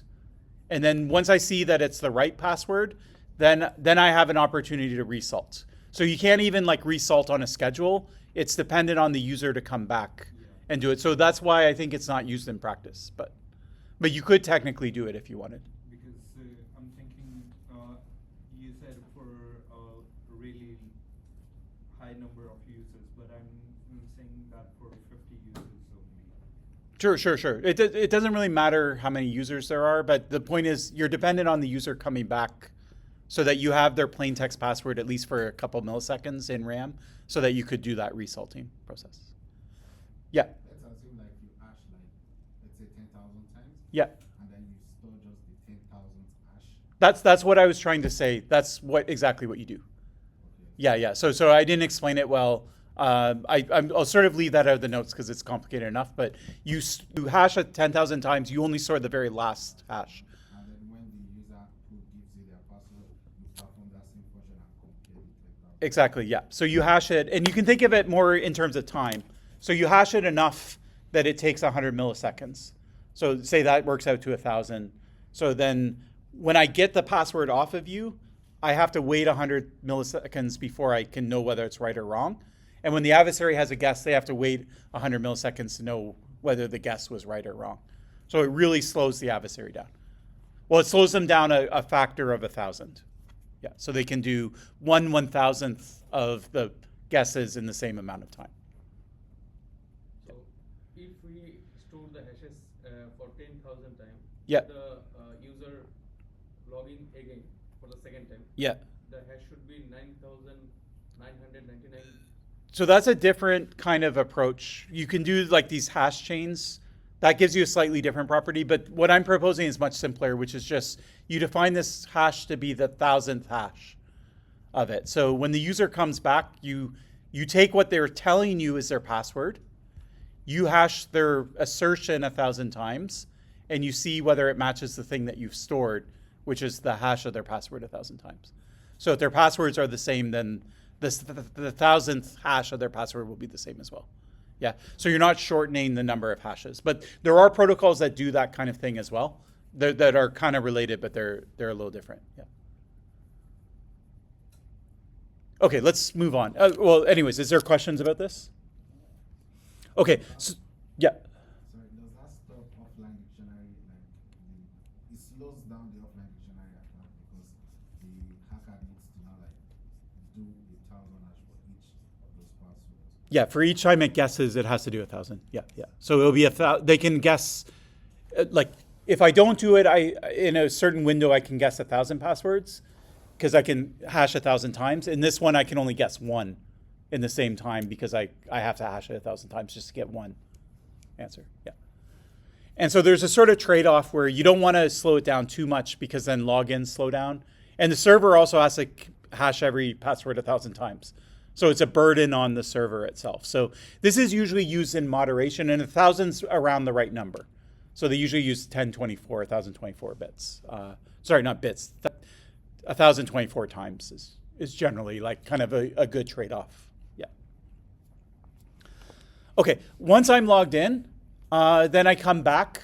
Now the server doesn't want me every time I send a request to have to send my password with the request.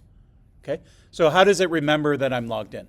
So I go to Gmail, I type my username, password, I see my inbox, I click on the first message. How does the server know I'm the same person without asking me for my password again? Okay, so it creates what's called a session, and it uses cookies as the mechanism for storing the session. Okay, so the next flow will be the server will instruct Alice's browser to remember a cookie. So I'm going to call this a session ID.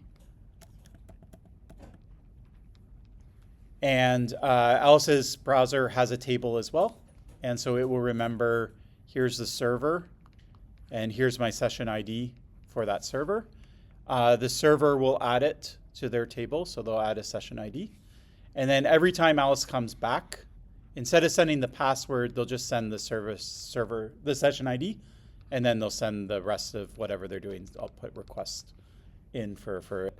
And the browser is the one that inserts it. So it goes through this cookie jar, it's called, and it sees that, oh, I have a session ID that I need to throw in for this particular server, and it will make sure that it gets put into that packet. And all of this, again, is happening over HTTPS. So if there's an adversary in the middle, they can't read that session ID. If they could and steal it and put it in their own packets, then they would be logged into the website. So stealing a session ID is very similar to stealing a password. Yeah.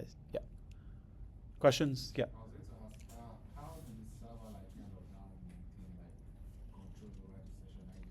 Do they use an expiration stuff? Yeah. So I'm very simplifying it, but there will be other stuff like there's expirations and things like that that are also part of cookies as well. Yeah.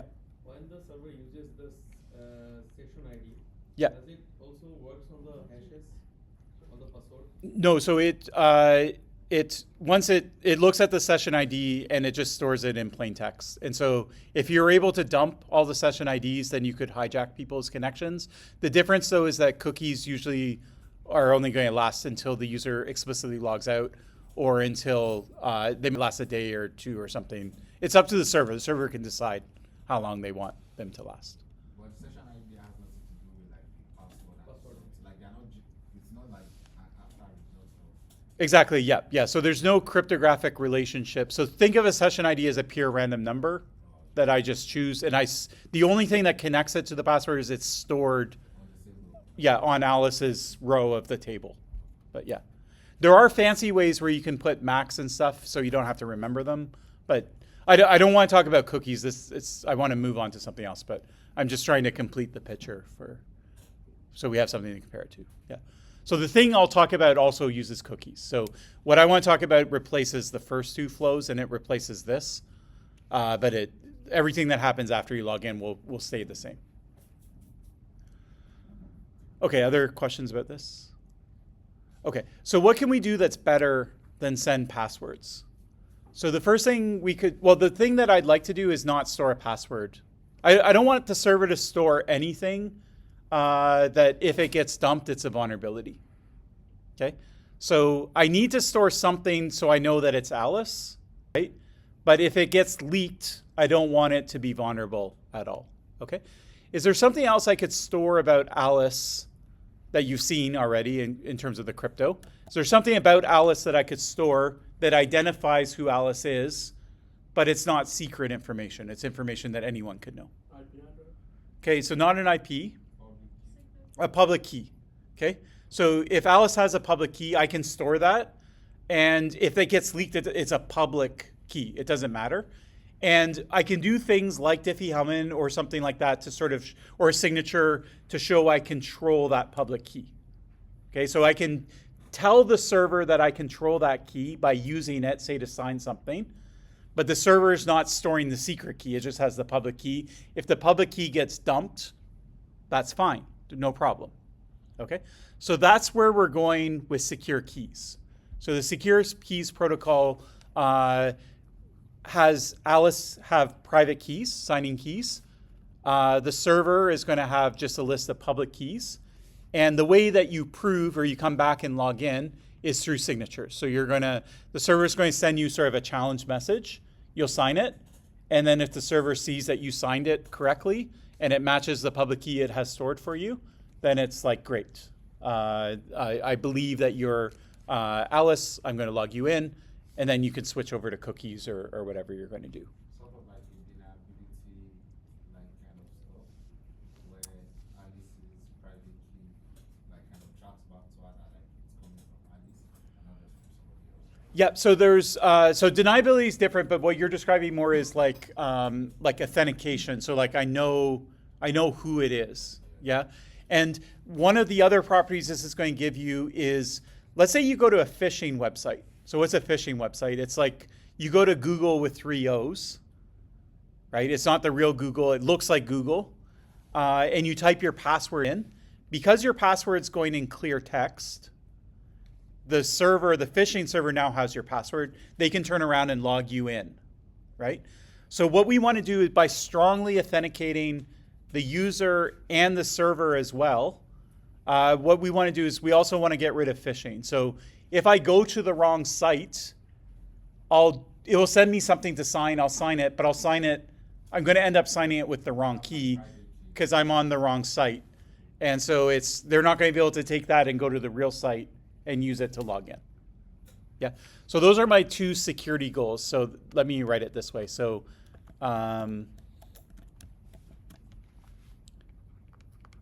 secure keys is the protocol. And so my goals to fix, the 2 things I want to fix is I want to fix password breaches, as we call it.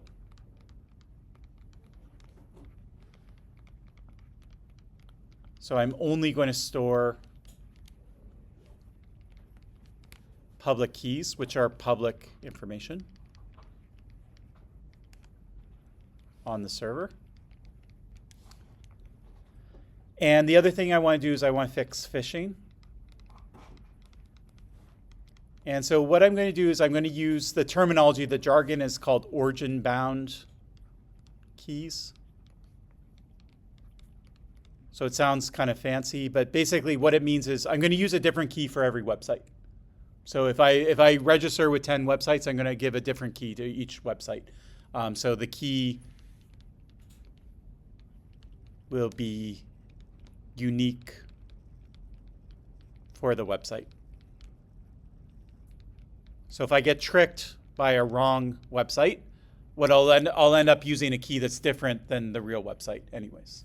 And so I will do something with that website to authenticate, but you can't turn around and replay it to the real website itself. Yeah. So like is it user trust? Like so let's say you go to a phishing website like Google with 3 O's. Mm-hmm. And you think it's Google, would you use Google's like private key? Yeah, so what your browser will do is say, do I have a secure key for Google with 3 O's? Okay. And either you do or you don't. Let's say you don't. It's not going to say, oh, I should use Google with 2 O's. Like it doesn't even make the connection that they're supposed to be the same thing. It just says, I don't know what that domain is. I don't have a key for it yet, so it won't send it. In the alternative world, let's say you went there once and you registered a secure key, now you're coming back. It's going to use the key that you made for Google with 3 O's, which is going to be completely different than your key for Google with 2 O's. And so you're not going to be able to replay what it's telling you about Google with 3 O's to the Google with 2 O's. This will be clearer when we write out the protocol. You'll see exactly where that information gets mixed in to the protocol, but yeah, that's the right question. Yeah. Okay, yeah. So I want to ask about the public key. If you create a phishing website, do you have access to like everybody's public key? Like how do like, for example, Google have your public key? Yeah, so in this protocol, they don't. What happens is they actually don't know it's me. It's just that when I register, instead of sending the password, I'm going to send my public key. I'm just going to say, this is the public key I want you to use for my account. So I'll register it with Google. Google will remember it, but there's nothing outside of that says, oh, this is Jeremy's public key. So for each like registration, I create 2 pairs of keys, like for different websites, one private, one public. But I send the public, I keep the private. Exactly. The next time I'm going there, I sign stuff with my private and then it verifies. That's essentially the protocol. Yeah. Yeah. So I generate a new key pair. We call it like a private and public key. I send the public key to the website. I say, remember it. Then I come back later, and usually you have to put your username in, and then they'll say, okay, here's a set of public keys I have stored. Yeah, and then you'll go through your device and see which one you have on your device, and you'll see, oh, I have one that matches. Then your device will sign something, and it will prove that you control the secret key. Sorry? Challenge response, right? Yeah, it's a challenge response. Yeah, so it sends a random value. Your response is that you sign it, so it's a challenge response. Then the server identifies the user using the public key. Exactly. Yeah, using their record of whose public key belongs to which user. Yeah, and then the only wrinkles are just sort of that users might have multiple devices, so the key is going to be stored on the device itself. So if I have a phone and a laptop, and I have one account at Amazon, I actually have a key on my laptop. It's not the same key as on my phone. And so that's the complexity. The other complexity is, what if you steal my phone? Can you dump the key? If you can dump the key, then you can steal me. Yeah, you can. Yeah. Actually, they have this thing they call like sign out of other devices or stuff. I think that's kind of does that. Yeah. So this is actually where the CTAP thing comes in. So the CTAP is going to it's going to tell where the key is stored, and it's going to be your access to and from that. So in Apple's case, what they do is they use secure hardware. So there's a secure chip, the key's in the chip. If you grab my phone and you take it apart and probe it and things like that, you shouldn't be able to break it. Yeah. Now, can you maybe break it? Maybe, so there are cases where there was a bomber in California and they had their phone, the law enforcement, but they couldn't get it because it was in the secure enclave. They were able to break it eventually. But that they had to do a sophisticated attack to break it. But that was also like an iPhone 5 or something, and now we're at generation 16. So was it? Yeah, okay. So that attack isn't necessarily going to work anymore. But against a normal, not nation state adversary, it's pretty secure. Yeah. Sorry, do you know, when the server is storing the public key, do they store something that is unique to each user? Do they know when that user is signing in that, oh, this public key is for this user, or they just compare to see if, the private key has a pair in the list of all the public keys? Yeah, no, there's probably different ways of doing it, but the way that I'll describe it is that you first give it the username. So it's not going to go through its table of all keys. I'll put in my username, then it's going to just look at what keys it has stored for my username. It will actually send them to me, and then I'll say, my iPhone owns the 5th key in that list, and I want to do the challenge response for that key, and then you'll do it. Yeah. So I'll show you the workflow. Maybe it'll make more sense, and then I'll go through the protocol itself. So let's say I'll go to Amazon in private browsing, so I'm not signed in already.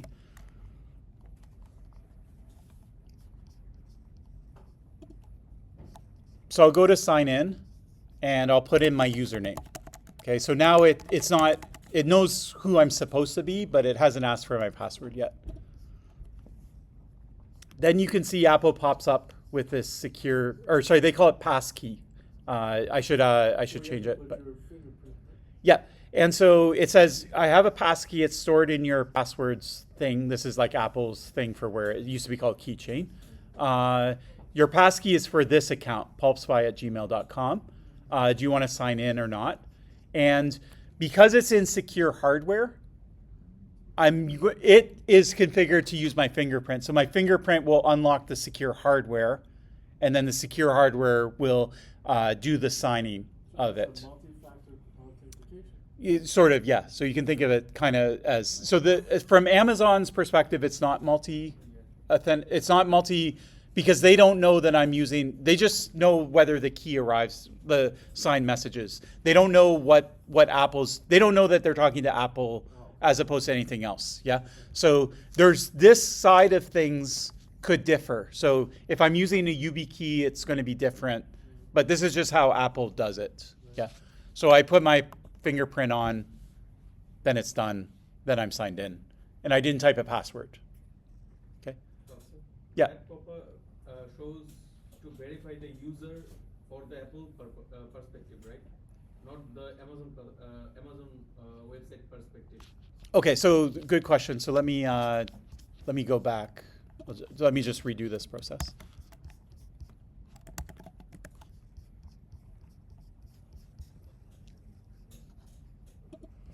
Okay, so pulsespy@gmail is my username for the website. Okay, the answer to your question is both. Okay, so first off, when I send this to Amazon, what I'm doing is I'm telling Amazon who I am so they can just look at the public keys that are associated with me. Okay? What Amazon did is it sent back to Safari, my browser, and it said, I have some keys, stored keys for this user. Maybe they want to use a passkey. Okay? Here's all the keys that I have. Okay? Then what Safari will do is it will say, do I have a key for pulpspy@gmail.com? Yeah. So let's say my kids also have Amazon accounts on my computer with secure keys, right? I'm not going to be able to log in with one of their keys. Okay. So the username is then sent to the Apple enclave as well. So they also get a copy and they say, yeah, I have a key for that, or no, I don't, kind of thing. Yeah. So both parties are looking, they both associate the key with the username. Yeah. So we'll draw all this out in the protocol itself. Okay. Let me just grab a picture of this for the notes.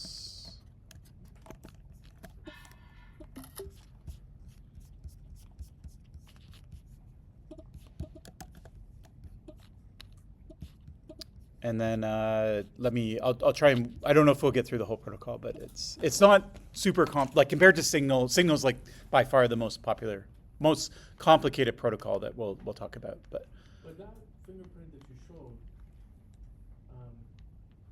it doesn't replace the password. So so the fingerprint is not, it's correct. That is correct. Yeah. So we'll look and see where the fingerprint comes in. The fact that the fingerprint there, don't let that make you think it's biometrics or something like that. Yeah.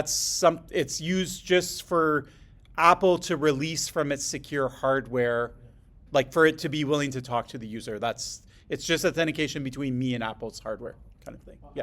So that means you could use a password instead of your fingerprint, so to speak. Exactly. So the fingerprint only unlocks my secure hardware. And Amazon doesn't see it. They don't know that there's a fingerprint in the loop. They don't know anything. Yeah.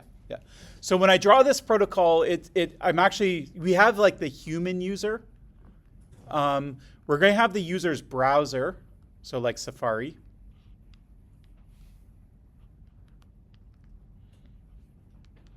We could have the operating system, but I'm just going to I'll write browser/OS. I'm not going to get into the details of what exactly the OS is doing as opposed to the browser. It's kind of like the system. And then we're going to have the like sort of secure chip. I'll draw it, kind of try and make it look like an electronic chip. Maybe I'll draw a lock on it.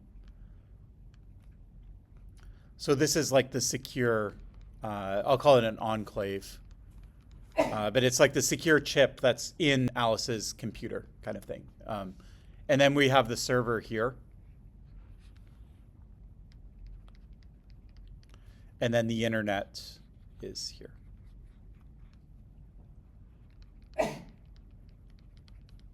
And everything will be over HTTPS. So I'm not going to draw adversaries in the middle. They're not going to learn anything anyways because it's over HTTPS. Okay? All right. So that secure enclave, can you repeat what that is? Like, it's a server? No, it's in the device. In the device. So Yeah. That's what you just did now. Yeah. Okay, that's Yeah. what that was. So it's inside Alice's Yeah, computer. I've seen that on the iPads where they have that. Yeah. Sorry, is it like, just asking, like, is it like a small memory box that like, it's a chip, yeah, quite alright, but it has no memory to be able to store. Yeah, it has memory. It does have memory, yes. It has persistent memory. And then it also, you might think like it goes in and grabs the public key out and then does the signature in RAM, but it's not that way. It actually, you send the message you want signed into the enclave.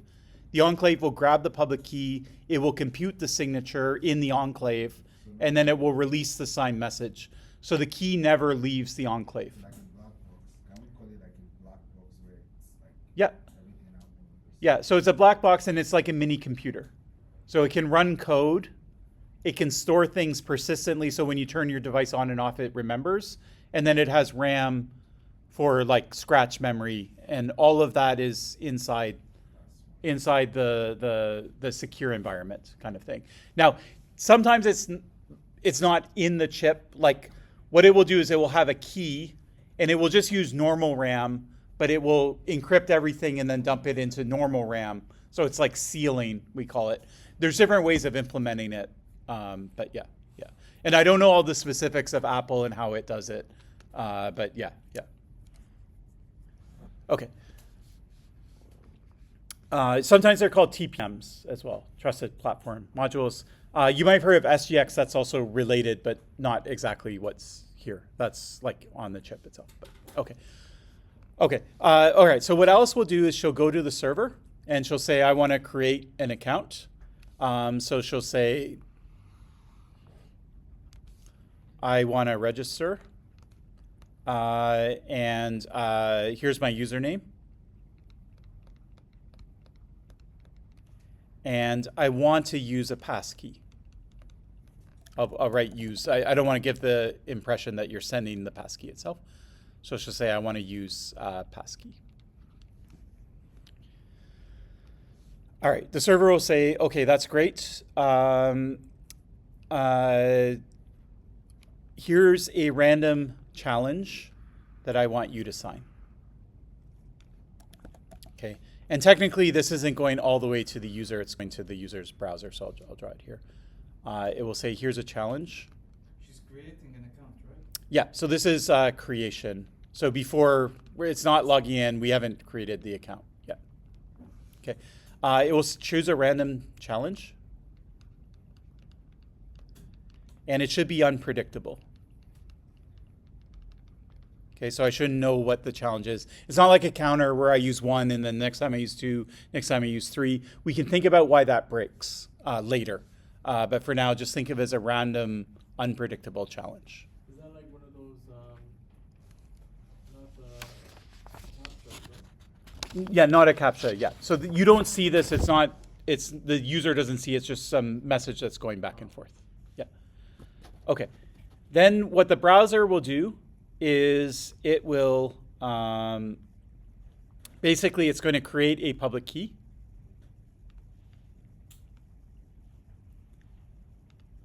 it's going to use one of these KDFs.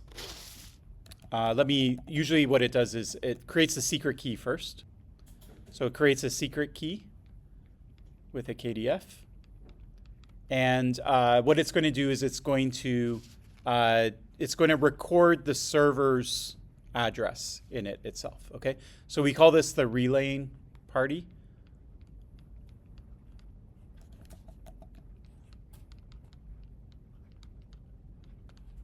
So it could say relay party equals, server.com.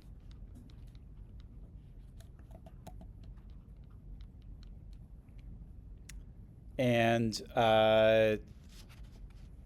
it's going to use the challenge. Sorry, it's okay. Let's just do it like this, and then there'll be some randomness, like a random seed, that it's going to use to just get a random key itself. Okay, so now I have the secret key. Then you generate the public key from the secret key. Usually we just call this keygen, and this will. So like, say you're doing DSA signatures. SK is A and the public key is G to the A. So this isn't like a fancy function. It's just taking the secret key and raising it to the power of A. All right. Then what we're going to do is we're going to store this information. Yeah. What's the purpose of the challenge here? We haven't done it yet. Yeah, so it will come. Okay. Now, I have to correct myself. This stuff actually is happening in the enclave itself. Okay. So what I'll do is I'll request a signature, or I'll request a key. My browser will request a key. It will go to the enclave. The enclave is going to generate the key, and it's going to keep it in its own memory, so the browser never sees the key itself. Yeah. Yep. So it can be. It probably would be ECDSA. Yeah.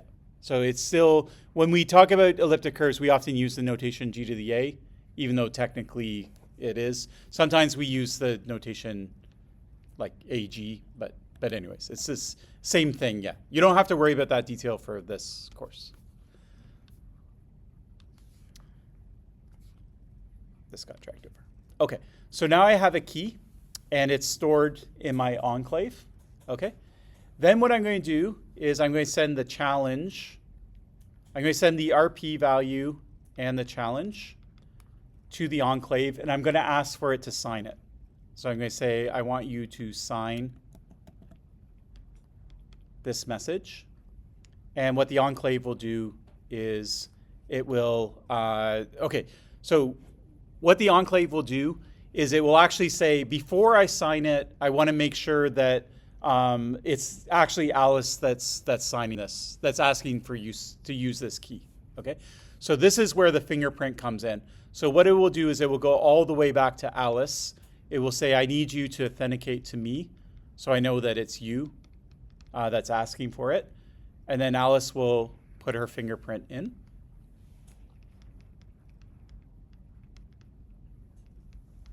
And assuming the fingerprint is right, it matches what it's expecting, then what the enclave will do is it will release a signature on the challenge and the RP value, okay? And the signature, it is with the secret key that it derived here. So I'll sneak in the secret key here.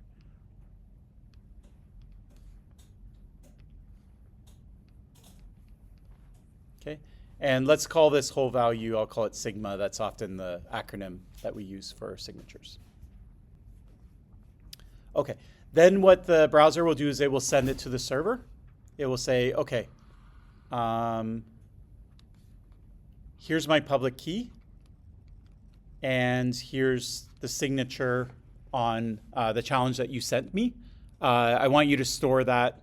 Well, first off, then it will check that the signature is right. So it will try to verify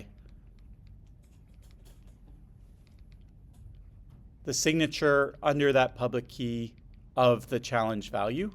And I'm going to assume that check works. Then it knows that this is the public key that just signed that challenge value. And then what the server will do is it will create a table.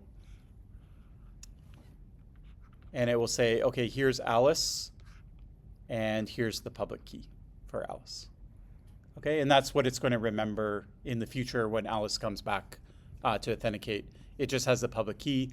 If this gets dumped, then that's fine. It's just Alice's public key. They're meant to be public anyways, and so it doesn't matter. Yeah. So question, you are showing this in terms of the Apple devices for the fingerprint, right? Yeah. What happens if I want to create a account using a Windows PC or a mobile? Yep, so Windows will have to decide how they're going to handle that. So first off, it wouldn't necessarily have to be a secure enclave. It could be like a USB dongle or something like that. Maybe there's a fingerprint on it. Maybe you put a master password in. Maybe there's nothing. It's just purely on, can you cough up this key or not? I haven't used Windows in so long that I don't know. I know this Passkeys is cross-platform. So I don't know how someone who's used it on Windows could say maybe, but it's the same with a fingerprint. Okay, yeah. Okay, yeah, and that's on Android or that's on Chromebook or on Chrome on a Windows or all of them. Yeah. Okay. Yeah. Yes. And the next question is. Yeah.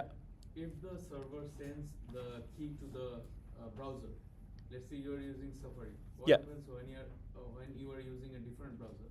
So it does not send, it only sends the signature itself. Yeah? So it doesn't send the key. But your question is, who's allowed to talk to the enclave? So is Safari the only browser that's allowed to talk to the enclave? So this is where the browser OS gets into it. But basically, the browser will make a system call to the OS. The OS will talk to the enclave. So any browser that has permission to make that system call to the OS can do this process. So when you install Chrome on a Mac, you have to grant it permissions, and you will be asked either directly or indirectly, or it might be a setting that you have to change. But by default, this permission will be granted to Chrome, and then Chrome will have the ability to ask for this kind of thing. Now, what I believe would happen is, I'm simplifying the protocol, so I'm not showing every field, but I believe that in addition to the relaying party and the challenge value, there's probably a browser ID or something like that. So if I have Amazon on my computer that I created with Safari, my guess is if I do it with Chrome, it's going to get stored in the same place, but there'll be different keys. So the Chrome key and the Safari key will be different. I could double check that, but I that's my guess at how it handles it. Yeah.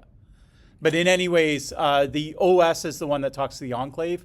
Any browser, and it doesn't have to be a browser, it could be an application, say a game. A game can also make that system call to the OS and use it as well. Yeah. I have this like question. Yeah. In that, like this step where you are in, the challenge step, where the server sends the challenge to the user, why, since like the user doesn't even know what the challenge is, right? Like we are never aware, we just know that like something moves from our system to the server. Why does it have to like kind of change it? Like why is it random? Like why does it matter? So what it basically has to do with replay attacks. So let's say that I see Alice register on one device. Then if I know what the challenge is, first off, I could replay it. It doesn't really net me anything because I'm just re-registering her key anyways. The other thing I could do is if I'm in the middle and I can somehow break HTTPS, but I can't do like a lot of bad damage, I could change the challenge to the next challenge value. Then I'll see Alice's signature on the next challenge value. And then what I can do is I can go to the server later, say I'm Alice. It will send me the next challenge value, and I already have Alice's signature on it. And so I could replay it there as well. So they're sort of subtle attacks, but the challenge isn't so important when you're registering, but when you sign in, it becomes more important. But in general, you should just use a random challenge so that no adversary has seen the signature on that particular value before. Yeah. So that protects the replay attack. It protects a replay attack, yeah. Subtly, it's slightly different. It's more of an advance. Like I advance the challenge to the next challenge value. I get a signature on it, and then I do replay that kind of thing, or I save it for later when I want to use it. Yeah. Okay. Other questions about this? Let me just double check and make sure I didn't miss anything.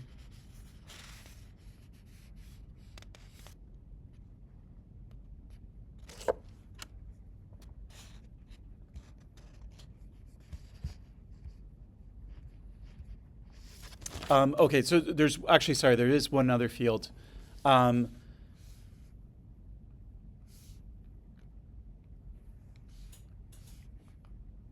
What your computer will also do is it will create what's called a credential ID. And you'll get this signed as well. And you'll also send the credential ID to the server along with the public key.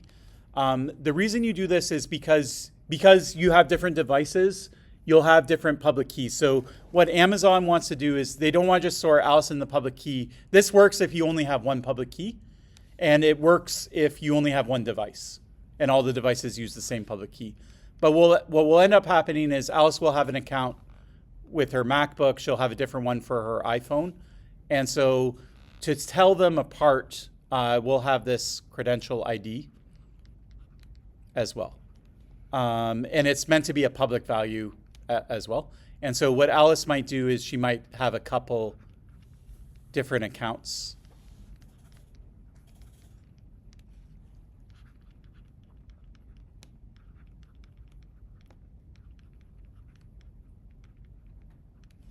So this could be her phone. This could be her laptop. This could be her work computer, that kind of thing.